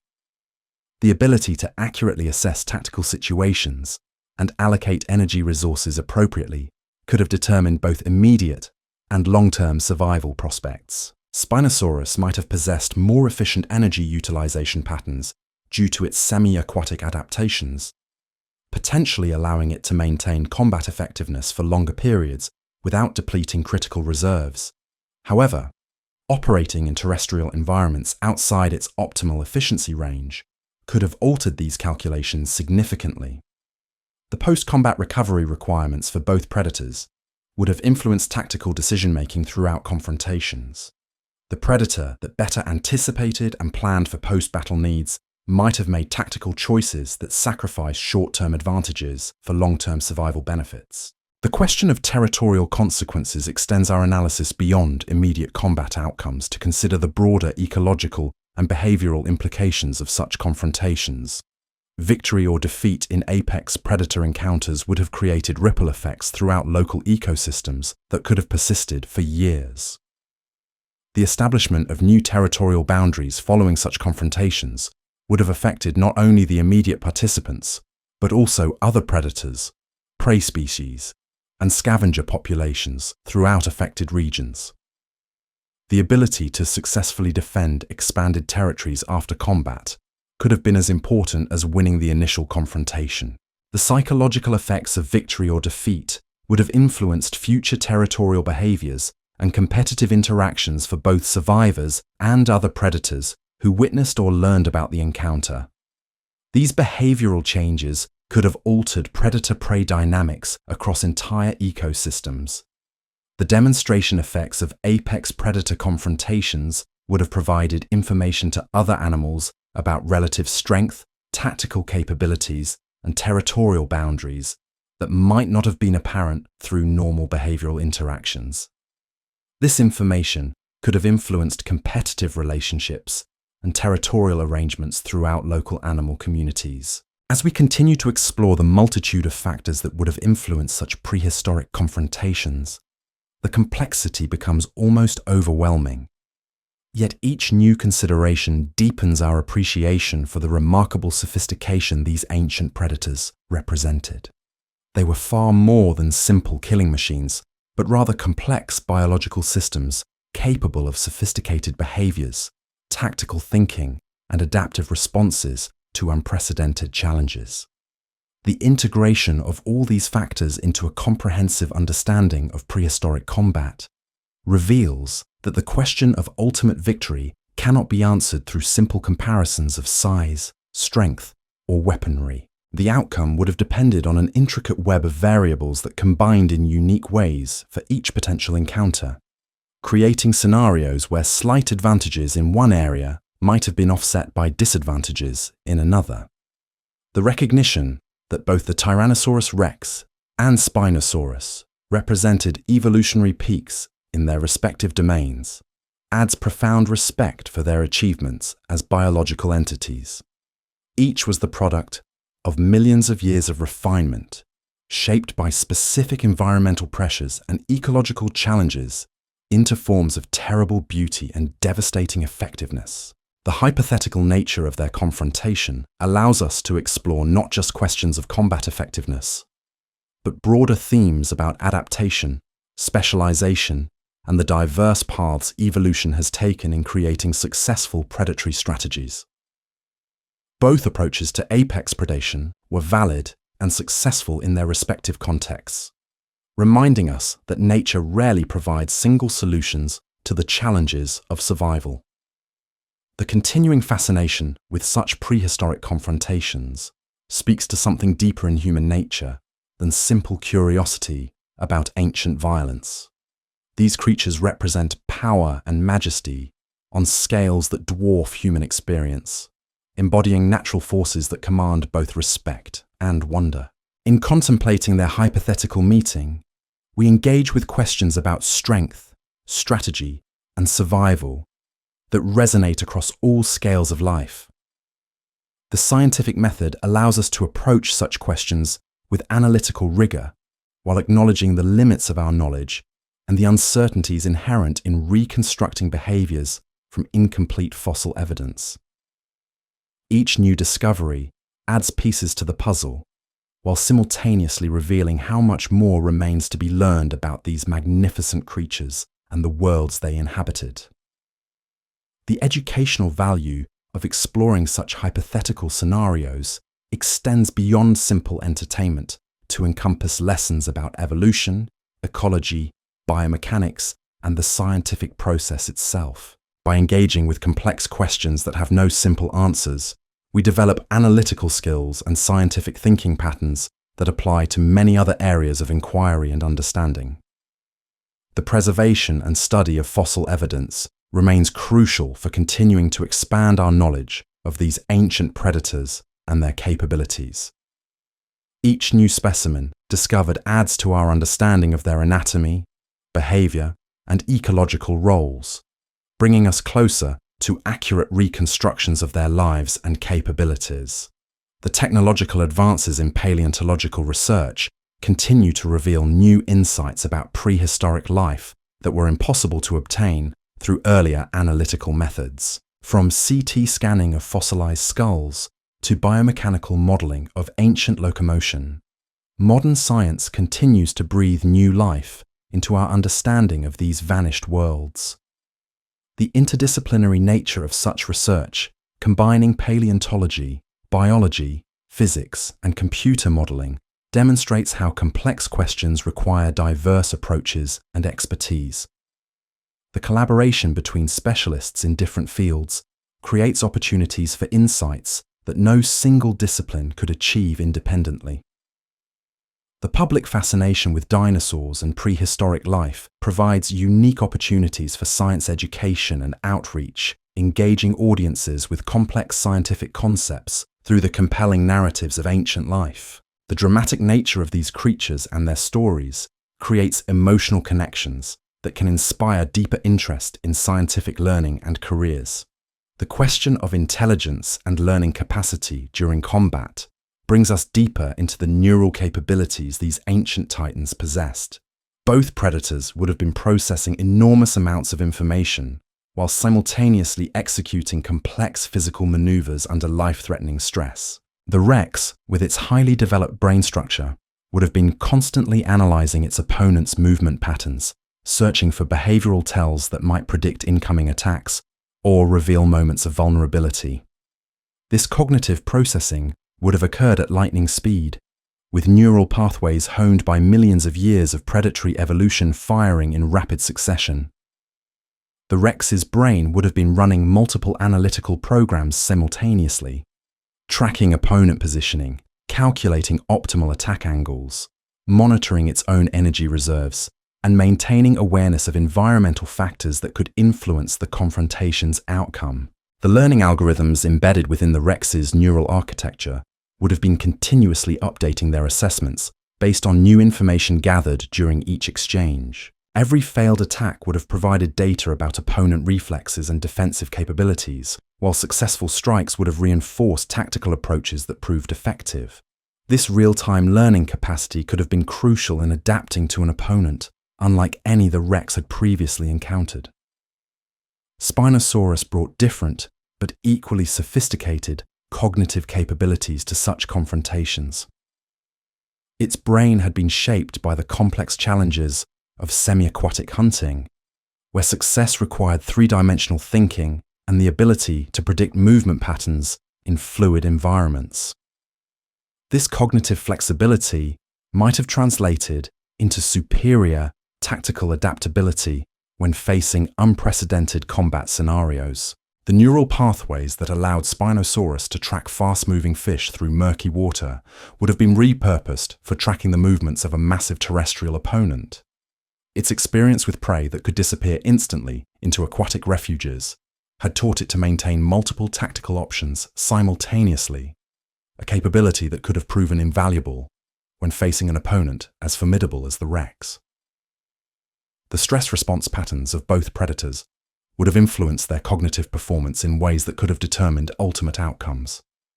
High-stress situations can either enhance mental clarity through heightened focus or degrade it through overwhelming anxiety. The predator that maintained clearer thinking under extreme pressure would have possessed significant advantages in tactical decision-making. The Rex, having evolved to hunt dangerous prey that fought back with lethal effectiveness, might have been better adapted to maintain cognitive function during violent confrontations. Its neural systems would have been tested regularly by encounters with heavily armed herbivores, creating stress tolerance that could have served it well in combat with other apex predators. Spinosaurus faced different cognitive challenges in its natural environment, dealing with the complex spatial relationships of aquatic hunting and the need to coordinate multiple sensory systems while navigating between terrestrial and aquatic environments. These cognitive demands might have created mental flexibility that proved advantageous when facing novel tactical situations. The memory systems of both predators would have played crucial roles in combat effectiveness, not just for storing information about opponent capabilities discovered during battle, but also for accessing relevant experiences from their lifetimes of hunting and territorial disputes. The ability to quickly retrieve and apply lessons learned from previous confrontations could have provided tactical insights that determined success or failure. The Rex possessed memory systems optimized for storing detailed information about prey behavior patterns, territorial boundaries, and successful hunting strategies. This vast database of behavioral knowledge would have been continuously consulted during combat, searching for patterns that matched current tactical situations and suggesting responses that had proven successful in similar circumstances. The memory architecture of Spinosaurus would have contained different but equally valuable information, focused on the complex environmental conditions that influenced aquatic hunting success, the seasonal patterns of prey availability, and the three-dimensional navigation challenges that characterized its semi-aquatic lifestyle. This information base might have provided unique insights into tactical flexibility and environmental exploitation. The concept of tactical creativity introduces the possibility that these ancient predators possess the cognitive capacity to invent novel fighting techniques in response to unprecedented challenges. Both species had demonstrated problem-solving abilities in their natural behaviors, suggesting mental capabilities that extended beyond simple pattern recognition into genuine innovation. The Rex, when faced with particularly challenging prey or unusual hunting situations, had shown the ability to modify its standard tactical approaches. This behavioral flexibility suggests cognitive capabilities that might have enabled it to develop new combat strategies when confronted with an opponent that didn't respond to conventional hunting techniques. Spinosaurus had demonstrated even greater behavioral flexibility in its natural environment, successfully adapting to both terrestrial and aquatic hunting challenges. This adaptability suggests cognitive systems capable of rapid tactical innovation when faced with novel problems, a capability that could have been decisive when engaging with unfamiliar opponents. The integration of sensory information with tactical decision-making would have required both predators to process multiple data streams simultaneously while maintaining focus on immediate combat requirements. The ability to synthesize visual tracking data with acoustic cues, chemical information with tactile feedback, and environmental awareness with opponent assessment could have determined reaction speeds and tactical accuracy. The Rex's sensory integration systems were among the most sophisticated known among dinosaurs, capable of combining information from multiple sources to create detailed three-dimensional maps of its environment and the creatures within it. This capability would have been essential for maintaining situational awareness during the chaos of combat with another massive predator. The sensory fusion capabilities of Spinosaurus were adapted for different but equally complex challenges, combining visual tracking with pressure-sensitive detection and chemical analysis with spatial navigation. These integration systems might have provided unique advantages in detecting subtle changes in opponent condition or environmental factors that could be tactically exploited. The question of pain management and injury compensation brings us to consider how both predators would have maintained combat effectiveness despite accumulating damage during prolonged confrontations. The ability to function through pain while still making sound tactical decisions could have been the difference between survival and defeat in closely matched encounters. The Rex possessed robust physiological systems designed to maintain function despite significant injuries, reflecting its lifestyle as a predator that regularly engaged with dangerous prey capable of inflicting serious wounds. Its pain processing systems would have been calibrated to provide essential information about injury severity while not overwhelming the cognitive systems needed for continued combat. And so, we find ourselves at the end of this ancient journey, having walked through deep time alongside two of the most magnificent predators ever to grace our planet. Through layers of bone and stone, through the whispers of fossil evidence and the patient work of science, we have explored a question that may never find a definitive answer, yet in asking it, we have discovered something far more valuable than simple victory or defeat.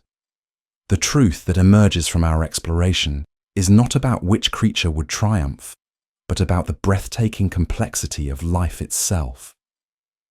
Both the Tyrannosaurus rex and Spinosaurus represent millions of years of evolutionary artistry, each shaped by their respective worlds into forms of terrible beauty and devastating effectiveness.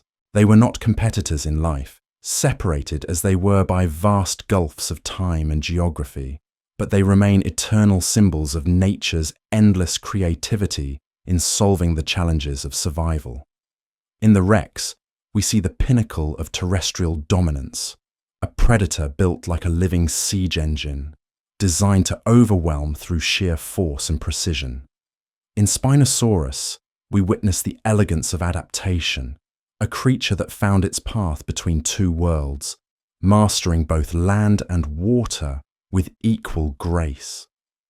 Neither was superior to the other, for each was perfect in its own domain, each a masterpiece of evolutionary success. Perhaps the most profound lesson of our journey lies not in imagining these titans in combat, but in recognizing them as fellow travelers through the long story of life on Earth. They remind us that survival takes many forms, that intelligence and strength can be expressed in countless ways, and that the tree of life branches not toward a single goal, but outward into infinite possibility. As we close this chapter of wonder, let the majesty of these ancient hunters settle into your thoughts, like sediment in still water. They walked beneath the same stars we see tonight, breathed the same air, felt the same sun upon their skin. In understanding them, we understand something essential about the nature of life itself, the endless dance of adaptation and survival that continues still. Thank you for joining me on this journey through the mists of deep time.